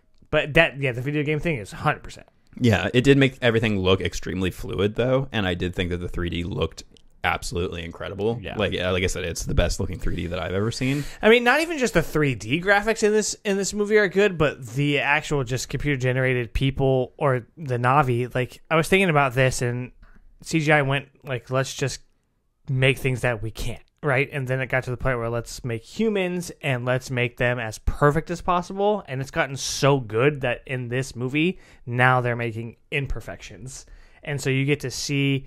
Like, it's not smooth skin. It has all you the can see all the wrinkles pores and and the bumps. hairs Yeah. and the like, wrinkles. there's a shot of, I think, Jake's neck at the beginning, and you can see, like, the little peach fuzz hairs. And I was like, holy fuck. Like, the amount of detail. And even with the villain character, like, you could see his wrinkle, and it's not all asymmetrical. Like, everything is now gotten to the point where we can create imperfections to get even closer to realism. And it's fucking nuts. I was just looking at their skin half the time. Like, Well, when it's even dry, gotten when it's wet. gotten down to to now where there's a science of like how light passes through different shades of skin and how that causes different colorings and stuff, and that's all part of like creating these characters. And yeah, I mean, I think a lot of people were also wondering how much could the CGI have improved from the first Avatar, because the first Avatar is still pretty incredible looking. It's a lot. And It's a shit. Yeah, ton. and you realize in the first 5-10 minutes of this movie that yes, it has gotten so much better to the point Crazy. where I was like, like going back and I want to go back and watch the first one again because I'm like, there's no way that movie is going to look half as good anymore. It's like after seeing this one. like PS3 versus some shit that doesn't exist yet. Like it's just another level. Yeah, I was like, I didn't know that I wanted to see CG. I didn't know this could be done until I saw it, and then I'm like, oh shit. Yeah, but it really irritates me how much shitty CG's out there. It's like time to step up the game, like you were saying, John. But like, if you give your artists the time to pull this off, like there is a reason why you pull your artists off. Yeah, I mean, if I want them to be happy and work hard, yeah, they need a little bit of relief, and I'm happy to do that for the art. And I would hope that Cameron does too. What do you think of the jump in CG graphics outside of the 3D, obviously? Because you didn't watch it in 3D, so did you think that it was still engrossing in that way? No, absolutely. Like I said, it is the best computer animation that we've received in any way, shape, or form. And I think what is telling about this movie is that one of my complaints about the original Avatar is that the blending from real world shit to the CG stuff was off. Like, you could definitely tell when there was a Na'vi and a human that were in the same scene that there was problems getting it to blend. And even when it came out, it was something that was felt very subtle, but nowadays seeing how they've managed to make that work, it's gotten better. It seemed like they had a human character that was with them the whole fucking time, and that human character seemed like it was just as real, or vice versa. Like they seemed like they were in the scene together. There were moments where they hugged each other, and it seemed fucking real. Yeah, I was just thinking about that. Yeah. That's the part that's the most striking for me, is that they've made characters that feel like they actually exist. They occupy the same space, yeah. Yes. Corporeal or whatever, right? Yeah. So, yeah, like, even his mask. Like, if you look back at Sigourney Weaver's mask in the first one, like, it feels like they imposed her face behind the mask. That's because they do. And then in this, it doesn't feel like that. To me, anyway. Like, Spider's face, like, it seems like it's actually there and behind a lot of the glass in general like stood out to me as having improved. You could see little things like in the submarines where the glass like is molded to bend, and you could see that, and it didn't just blend in with the water. And I mean, I could go on forever about just like the attention to detail and how fucking amazing like whenever it rained in the movie, and you could see the water like running down the characters' faces, or when they'd cry and you could see it. Even the fake sun flares on shit. The hair looked 100% real. The hands, when like the way their hands interacted with things, and you could just see them doing stuff like it. I had to keep reminding myself that this stuff was entirely computer generated, because in my head I kept thinking like they had to have used a real prop there or a real thing, and I'm like, no, like pretty much 100% of this outside of the humans that are in the movie is computer generated. There were parts where I thought the hands were like, because it would be just like an arm, right? And I was like, that's got to be a fucking like person. A blue painted person. Yeah. And then the thing that they nailed, which is so difficult to do, is the mouths. The mouth movements, which they still did well in the first one, but in this one, like the mouths and the way the teeth look, I was like, it's so hard to do in CG to like nail mouth movements, and I just felt like the facial expressions and the range of emotion, and even just like the ear movements, like tilting for different sounds and moving, and how you can see the light passing through their ears and different emotions. Like a lot was portrayed through that. The motion capture in general was just leagues and bounds above what it was in the first one. And even like I said, like we've been saying before, the motion capture in that first one was also very good. Yeah. But this is it's a different thing. I don't know if they used different dots or how they managed to make it to where you got so many more tiny, like microscopic almost details on the faces. For me, where CGI loses me is in the face, mostly in like the eyebrows. Because like if you watch video games, like the mouths will move, and yeah, I'm sure they're not accurate, but they have no movement. I feel like when you talk, I mean, yeah, I'm doing it now. Like you make faces, your whole face is moving and making expressions. Yeah, and like, I feel like that gets lost a lot. And in this movie, it doesn't. Like they're utilizing every tool that they have. It's fucking pays off. And then on top of that, the central element of this movie, the water, looks better than any water I've seen in real life. I was like, this water, one, it was making me hella thirsty, but I was surprised that I didn't need to get up and go pee because there's so much water. But it's just incredible looking, like, and then just seeing the water like washing up against stuff and on the animals, like when they're at the surface of the water, and seeing the water washing on the people, and then going underwater and seeing all the particles in the water. Like everything looked so real that it was fucking with my brain. Like it was doing that where my brain was just like, I can't tell what's real and what isn't, and that's pretty amazing. Pan depression, right? That's what you're talking about. It's a real thing, and I wanted to talk about it last week, and I just never found the avenue to talk about it. It apparently, when the first movie came out, there were people who like literally had like depressive episodes about the fact that Pandora wasn't real, and I imagine that this is only going to be worse. I kind of feel like James Cameron, that's what he is suffering from, and that's why he continues to make Avatar movies. Is he's like, I just wish so badly that this was the world. And it could be. And so I kind of felt it because, I really felt the whole like environmental, like one with the earth and the ocean and the way of water's like message of this movie. I felt a lot stronger. Well, the message in the first movie was don't fuck with the forest. Now the message in this one is don't fuck with the water. Yeah, so I guess we can I think we've talked enough about how incredible this looked. We could go on and on about the attention to detail. There's so much stuff in this that is just incredible looking, but the plot is story-wise, almost the same thing. I mean, we even get, and again, spoilers, we even get the same villain. He's just bigger and stronger now. But it's the same fucking guy. As soon as I saw him come out of the pod, I was like, this is awful. Why is this the decision we made? We just needed someone to have revenge on Jake to get him to leave the mountains. So this whole first act of the movie and the entire story up until like toward the end, when it started to get a little bit emotionally interesting, when it was him and Spider and like that kind of, there's the whole like the father and children relationship with Jake and his kids, and then is supposed to be like mirroring the father son fucked up relationship between Quadrich or whatever the fuck his name is, Quadrich, Don't Breathe, and his kid, and so.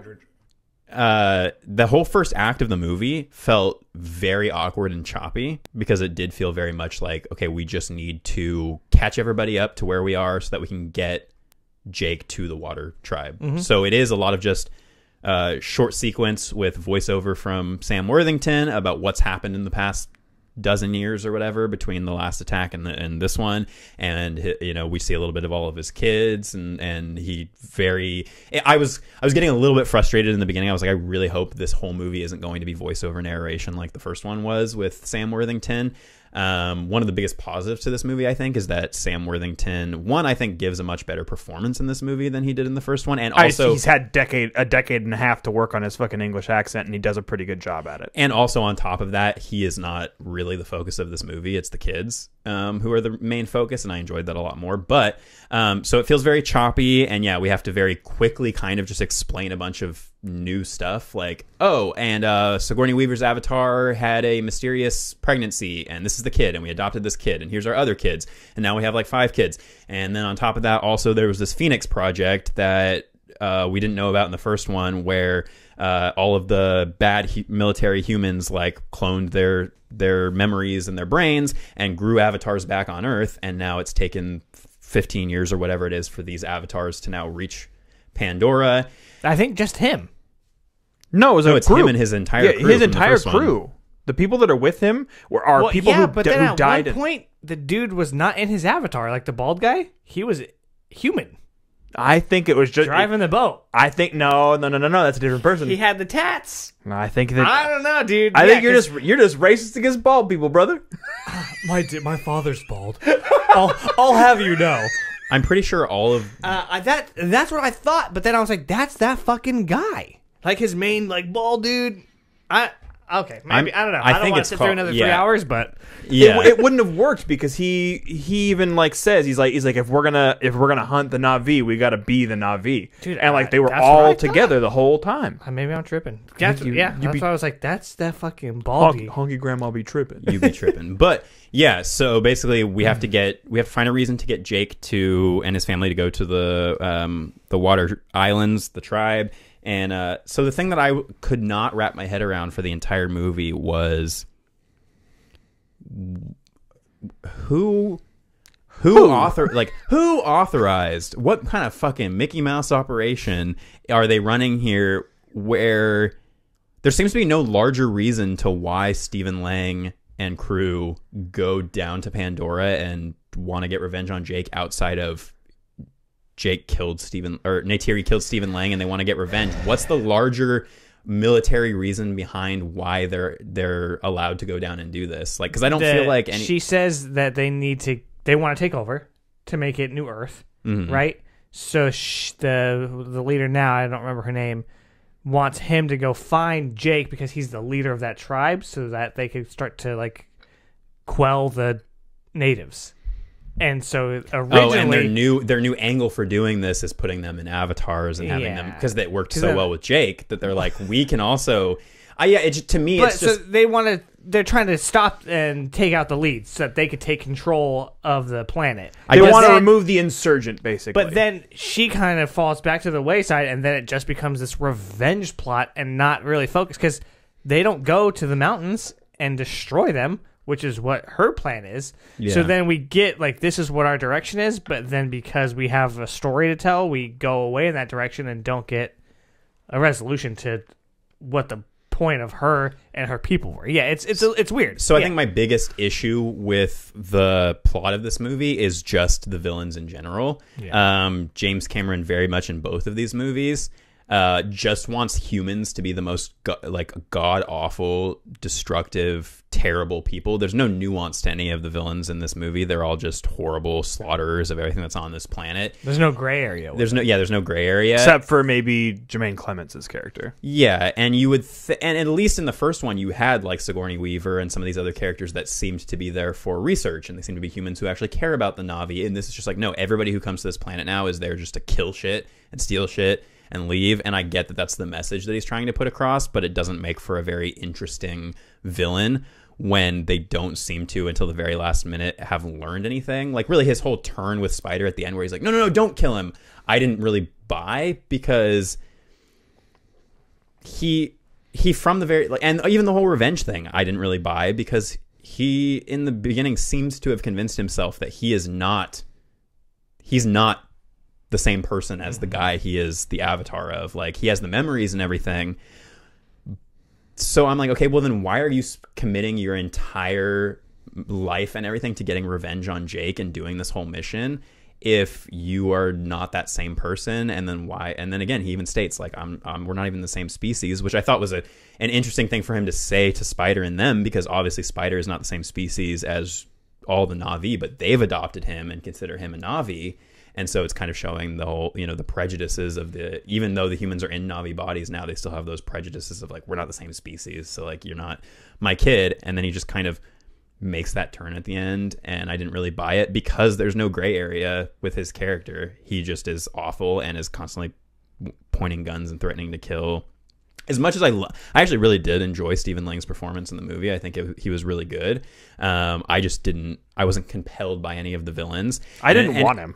I just didn't want him to come back. I felt like that's been done to death, and I didn't want that to happen. Well, my hope for this movie, which I knew wasn't going to happen because I had heard that there were some returning characters and stuff, I would have been totally fine with them just completely getting rid of humans from this movie and having the entire conflict be, for some other reason, Jake and family, maybe because there's some infighting in the forest tribes or whatever, they have to go try to integrate with the water tribe, and we just, for 2.5 hours, just explore them learning how to be a part of this water tribe and swimming around and have some conflicts with maybe like the animal, because there's enough other stuff going on with like the internal conflicts between the tribe members and the kids, and then the one kid going off and like bonding with this outcast whale thing.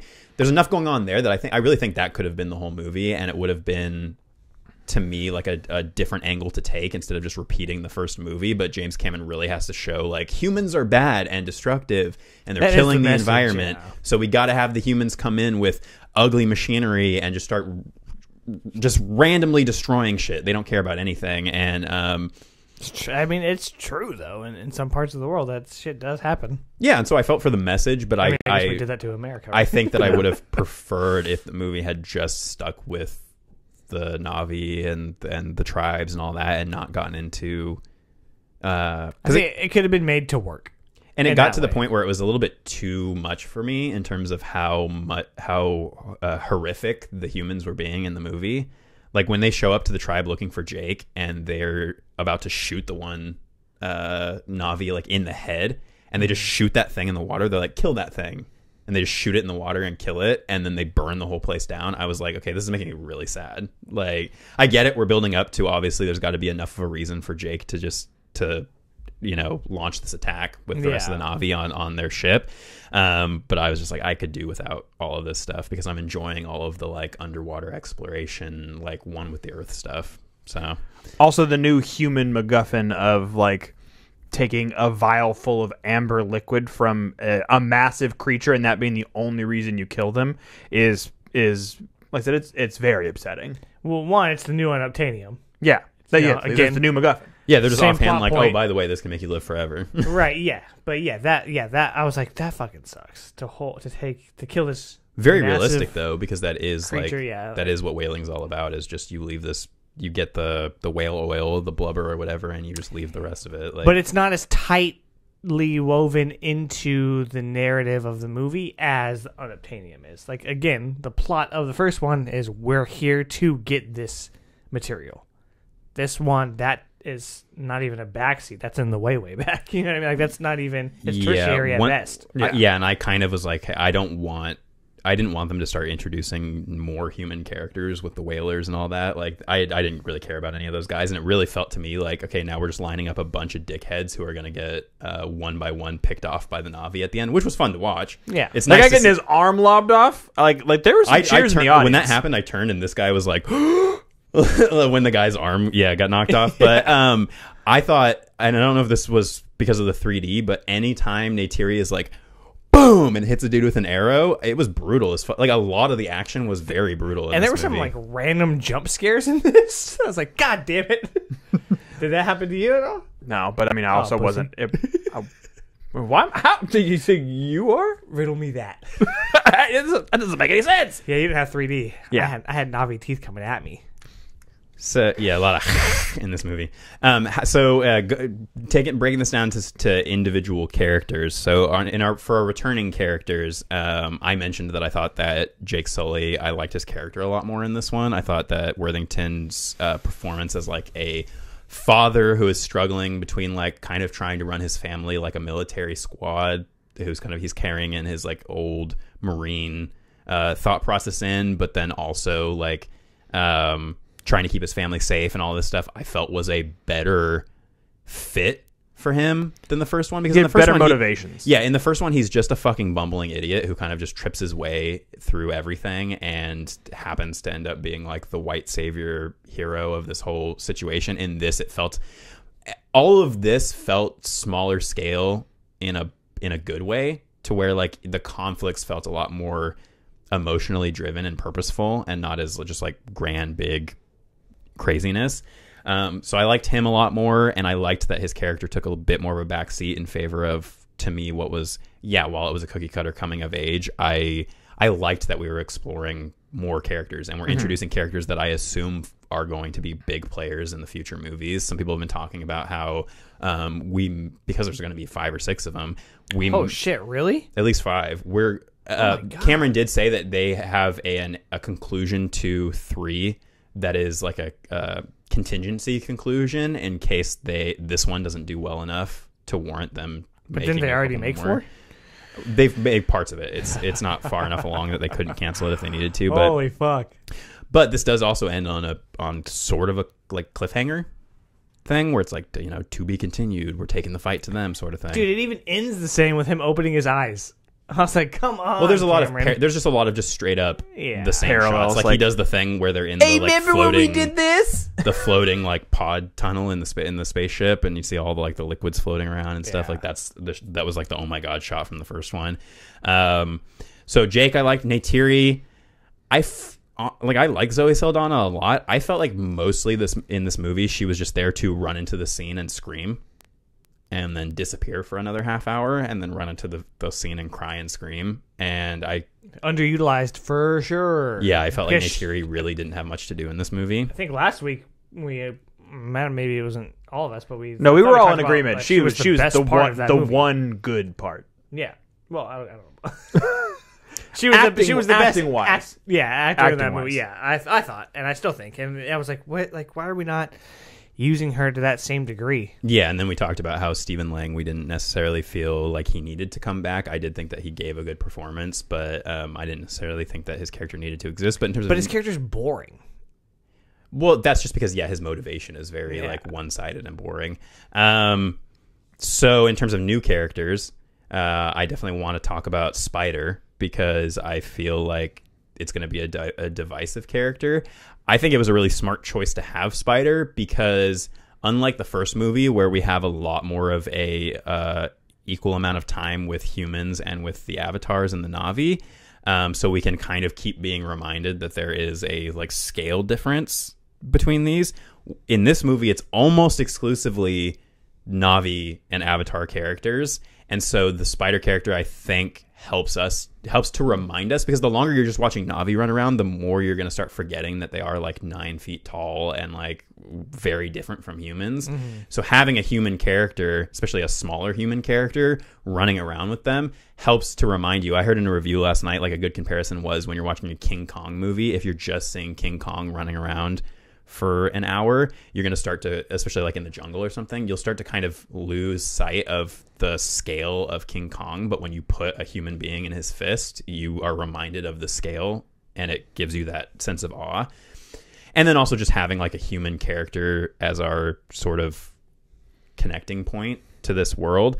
I vacillated between kind of liking his character and really finding him pretty annoying. Also, I thought it was like pretty goofy that he spends the entire movie in a loincloth. I was like, dude, you're gonna get hella cold. It's like raining and wet. And I didn't understand why he helps them at the beginning, to be honest, why he helps the military, because he was just like, yeah, if you want to get out of here, I can take you out of here, but you have to go with us. And so he's just like, okay, and then like helps them, like gets them what I got from it is that things, and I was just like, he's like constantly laughing at how inept they are, and so I think that his thought process is they're never going to survive out here because they're not like, unless they get a little bit crazy. You know what I'm saying? They're never going to survive unless they get a little crazy. You lost me. It's a Seal song. Oh, unless they get a kiss from a rose. But yeah, so I was like, I don't really get this. And then I'm like, dude, if there's a tracker on the mask, just get a different mask. Like, how hard would that have been for him to sneak around? I don't know. There's just little things like that, but I didn't like. And even just him being born, where it's again, they threw something in that we had no idea had happened. Yeah, it's like, apparently this character had a kid while he was stationed on Pandora and never mentioned it and never talked about it. And then the kid was raised by Na'vi. And how does that make very much sense? Because they had such a problem with taking Jake in, even though he was a human in an avatar body. They had such a problem with bringing him in. But now it's like, oh, but we're just going to bring in this kid of the guy who tried to destroy our whole place. Like, what do you think? Kid's mid. Okay. Yeah. I think that it was pretty obvious that when he stuck around that he was going to, build some sort of an emotional connection to this person that's supposed to not be, but sort of is his father, and that he was going to save him in the end. And I mean, who's to say what that's going to end up being like in the next film? Because I mean, that's the one that we will likely get no matter how well this movie does.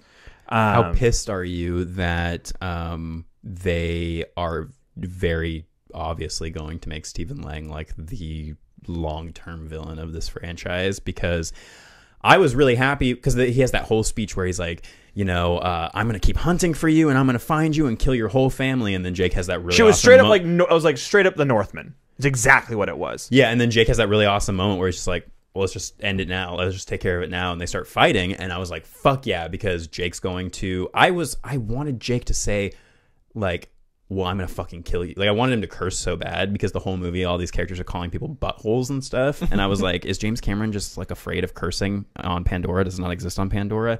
I just wanted Jake to finally get to his wit's end and be like, I'm going to fucking kill you. Because Stephen Lang, like, this is insane. Like, I just wanted him to go up to him and be like, I will kill you as many times as I have to. You keep coming back, I'm going to kill you every time. So they have this fight. I was like, okay, well, obviously him putting Stephen Lang into a chokehold and letting him drift away is not the stabby final kill that I wanted. So I was like, oh god. And then of course Spider, even though his father has given no inclination that there's any reason to save him, has this whole change of heart and goes down and saves him. And then Stephen Lang's just like, cool, I'm gonna get on my dragon and take off into the sunset so that everybody knows I'm coming back for the next one. And I'm like, no, kill him and do something else. And Spider's like on board, and maybe he sees something in his father, and maybe he doesn't. But then when they start doing the stuff with the whale creatures, he's like, I don't want to do. I want no part of this. Like then It's we get to Darth see Vader. that character change. But then he still is like, well, maybe my dad's redeemable. It's like, you just saw that he's not. He's a piece of shit. Like, well, and I almost thought I don't really get either of the motivations. Well, I almost thought that Stephen Lang's character arc in this movie was going to be that once he goes and tries to be a Na'vi, he would have the same experience as Jake and suddenly start realizing this is the life I want. Like, I want to do this instead of what I'm doing, and that he would have this change of heart, like when he bonds with the flying thing and he's like, woo, and he's like having a blast flying around on it. I was like, he's having a parallel journey to Jake where he's coming from the military and he's kind of like disenchanted with the world or whatever, and then he comes in, and once he becomes immersed in this culture, he realizes how amazing it is, and he has a change of heart. That doesn't happen. To him, if that had started to happen, I would have understood why Spider made that decision and was like, well, maybe if I give him a little bit more time, he can become a part of our culture, and like I can have a father figure again who actually is sort of related to me in some way. Yeah, because I think to Jake it was an experience, and it was a lot more spiritual in a lot of ways, and that's why I think why he was able to bond with his avatar. With the Stephen Lang character, it's just like a necessity. That's the only reason. Like, he doesn't want to get on that dragon or whatever. He doesn't give a shit about it. He doesn't care even about the connection. He just needs it to get his job done.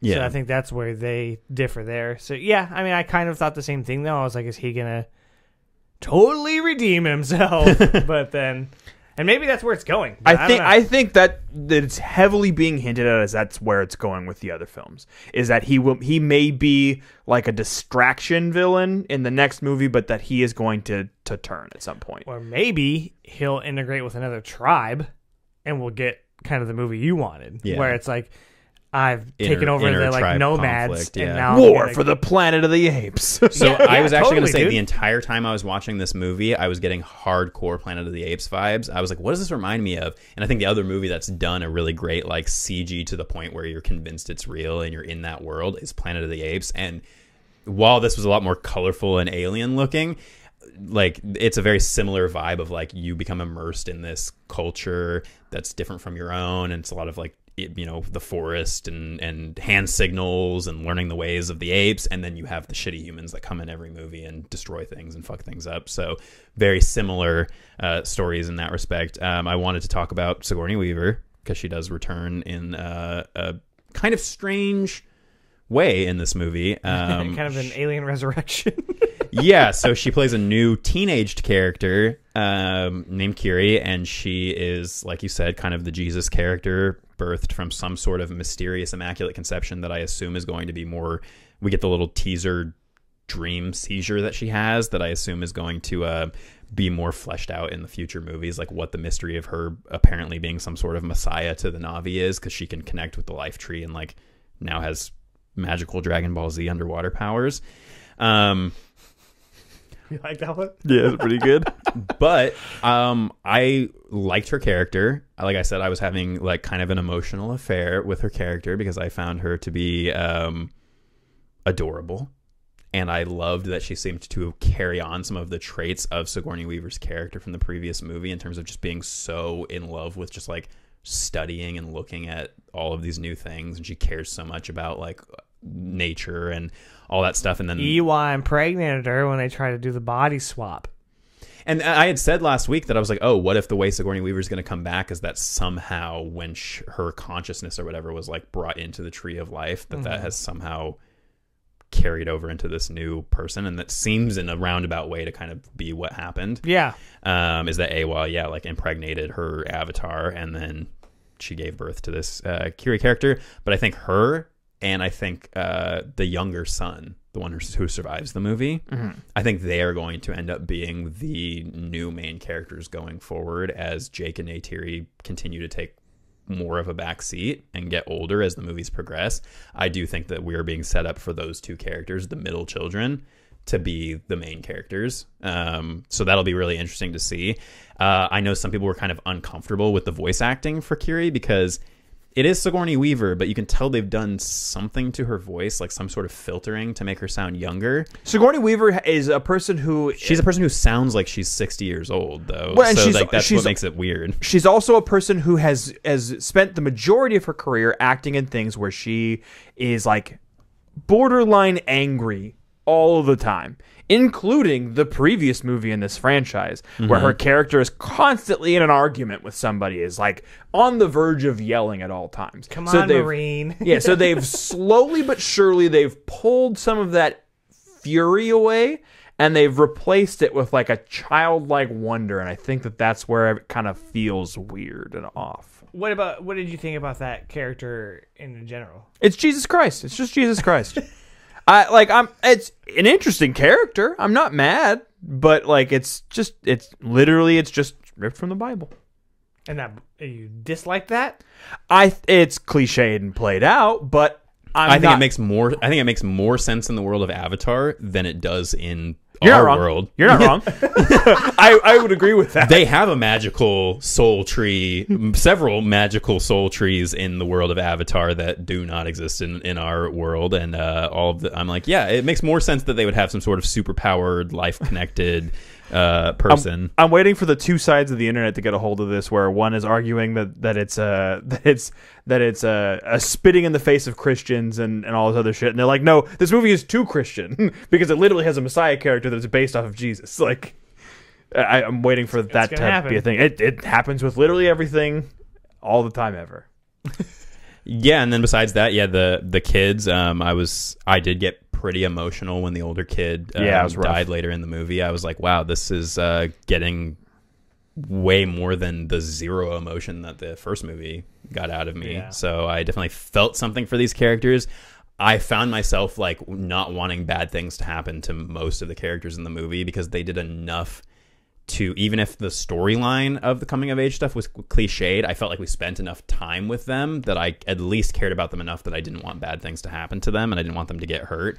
Also, we got to see Na'vi babies floating around in the water. So fucking cute. Those butts. So, yeah, little blubbery babies.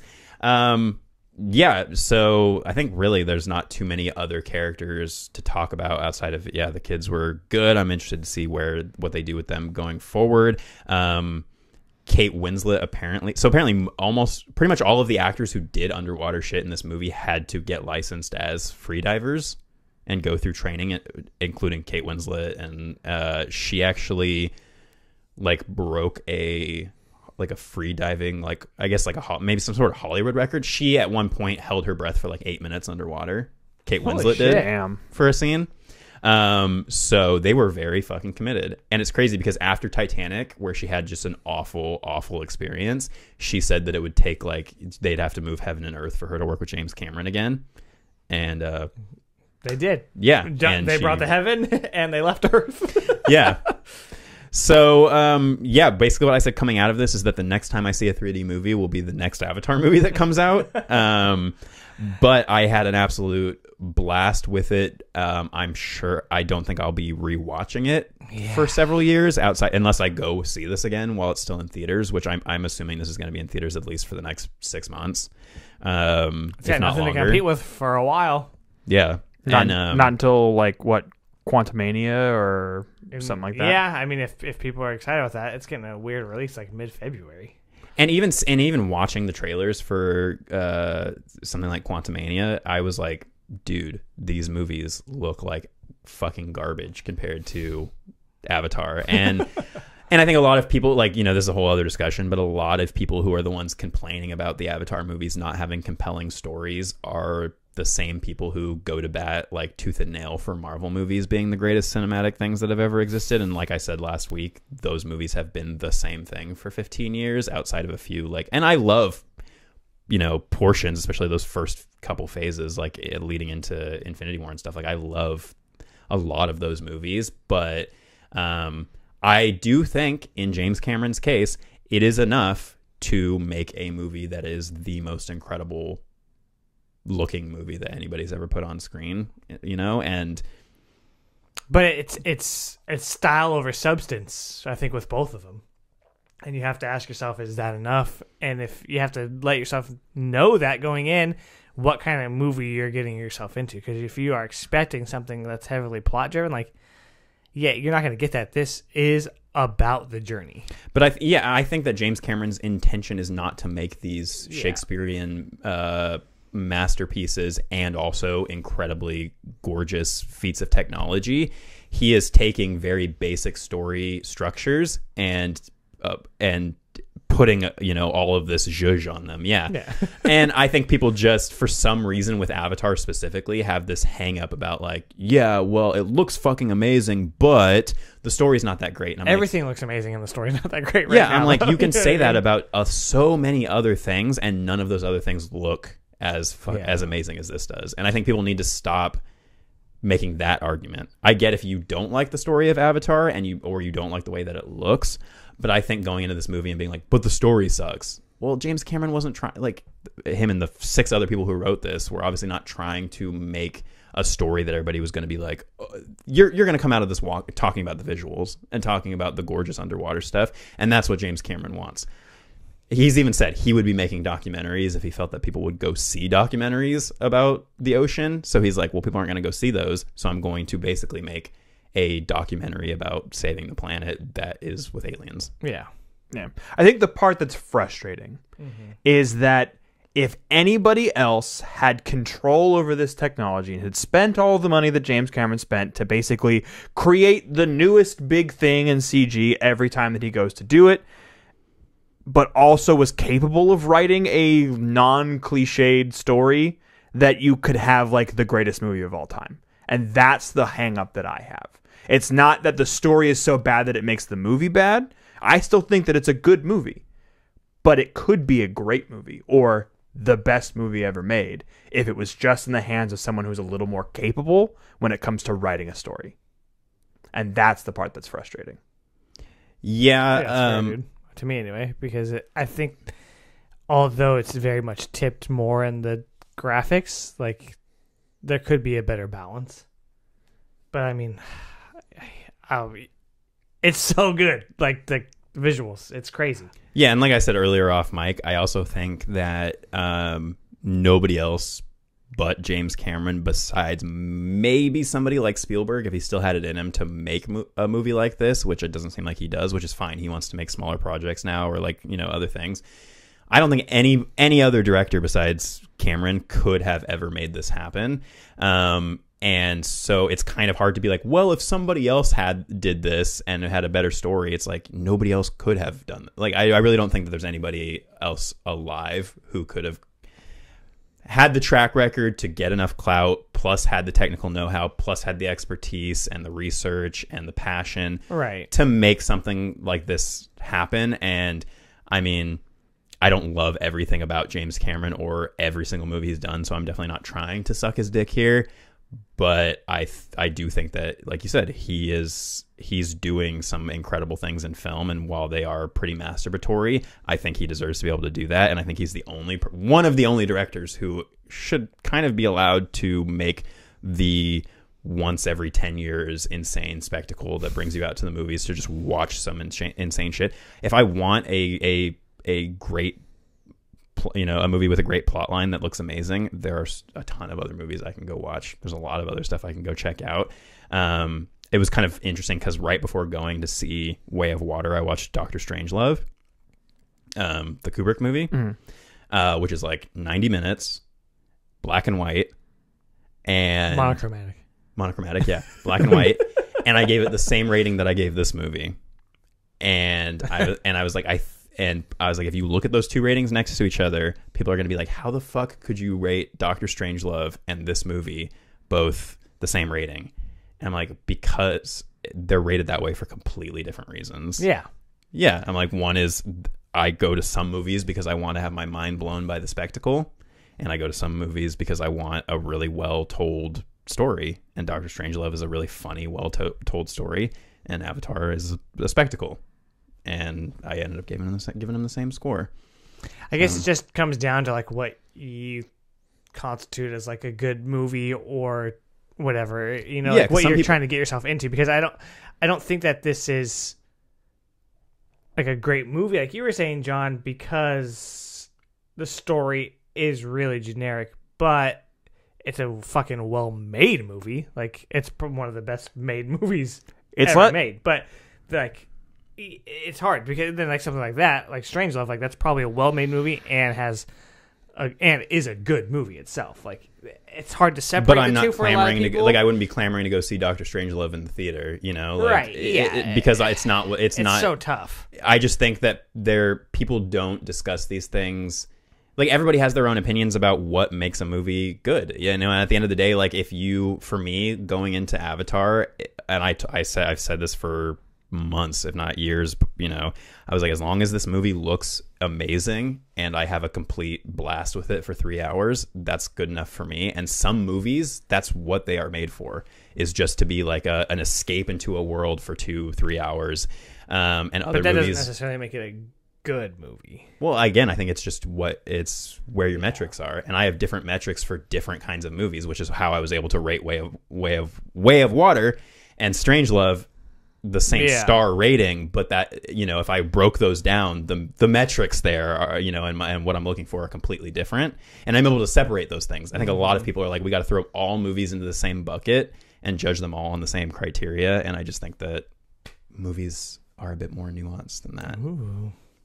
Are you a bit more nuanced than that? I don't know. Am I? Well, what do you think?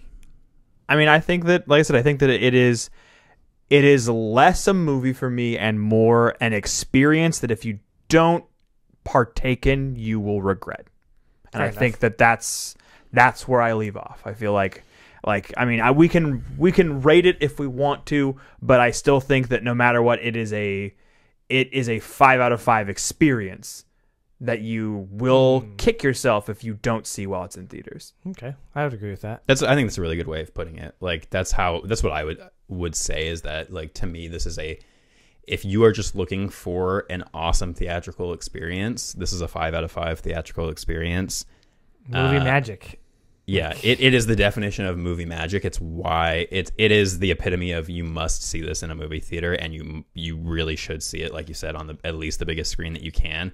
But then, yeah, when it comes down to, like, when I reassess this as just another movie that is on my streaming service that I could choose to put on if I wanted to, I'm probably not going to, and I'm probably going to rate it a little bit lower in hindsight. I think I'm just really going off of, I was hungry for an amazing theatrical experience, and that's what I got. Yeah. So I was beyond happy. So that's why I was really excited about this discussion, is because we had different ways of seeing it, and we had different opinions, and I think it is going to be a pretty divisive movie, just because it's really going to make people start thinking about what they go to the movies for, and like what they look for in movies. And I have a friend at work who has not seen the first one, and so I was like, dude, I have to get your opinion on that. Like, I need to know what you think of this movie without any hype, and seeing it on a small screen for the first time, and like just your honest opinion. And he was like, yeah, maybe.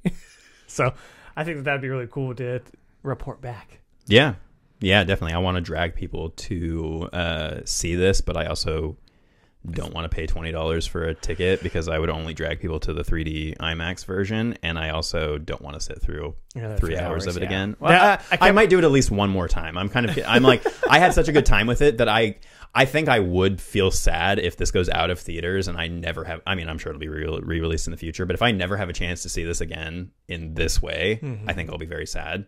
You think you'll end up giving it a shot? I don't know. I think that the biggest struggle is going to be, do I think that I can stomach it? I mean, I know that for sure, if I do go see it, I always have the release valve of, I know what fucking happens already. Yeah. So I can go enjoy as much of it as I can muster, and then fuck off if I need to. I can go and say, hey, I got some of the cinematic experience that you had by sitting through an hour of this, and I can understand the context because I already know what happens in the story. Yeah. Or if I need to take a 10-minute break and listen and just close my eyes, I can do that too. The score is amazing, by the way. Like, I thought the score was very, very good. Yeah, the returning tracks are fantastic, and they add some new stuff that continues to give like more of that like watery vibe to it. Which that's a good point, though. Like, I'm kind of thinking I might have a good time just being like, well, I already know what happens in this, so I'm just gonna go see it again just so that I can just like chill out and vibe with the underwater stuff and just like get into it. Maybe take some mushrooms one of these times, and that'd probably be fucking sick, dude. Yeah, and just I know really a guy. Trip. Yeah. But yeah, I think we've talked more than enough about Way of Water. Sorry, our episode was as long as the movie. Go fucking see it. I think that like I said, I think that if, regardless of where you land on the spectrum of thought it was a pretty all right movie, thought it was a good movie, thought it was a great movie, whatever like spectrum you end up on, it's still, no matter what, is worth seeing in the theater. Yeah, and so we got wet this week with James Cameron. We're getting wet again next week with James Cameron, but we're going way back to when he first got us wet with The Abyss. The Abyss, and our 200th is coming up around the corner, yes? Mm-hmm. So if you have not submitted a video or a audio clip or, just a message that says, hey, go fuck yourselves, then please do so. And I think we want him to be mean. So, yeah, send us some mean shit. Tell your wife. She hates the show, so tell her to come in and rag on us. Yeah, we really want it to be the Comedy Central roast of Porcelain Peak. Yeah, pretty much, yeah. I don't want that at all. Friendly fire. I'm not very strong. That's okay, we got you, buddy. Anyway, and we will continue with the Cameron Christmas next week with The Abyss. And if you haven't, check out that Patreon where we talked about Andor. It was actually a really good episode this week, so it's worth the $5 at least once. And we'll see you next time. I've been Tone. I've been John. And I have been the Torak Makto. Internet darling Anthony. Bless you. I'm a Navi! Keep it creepy.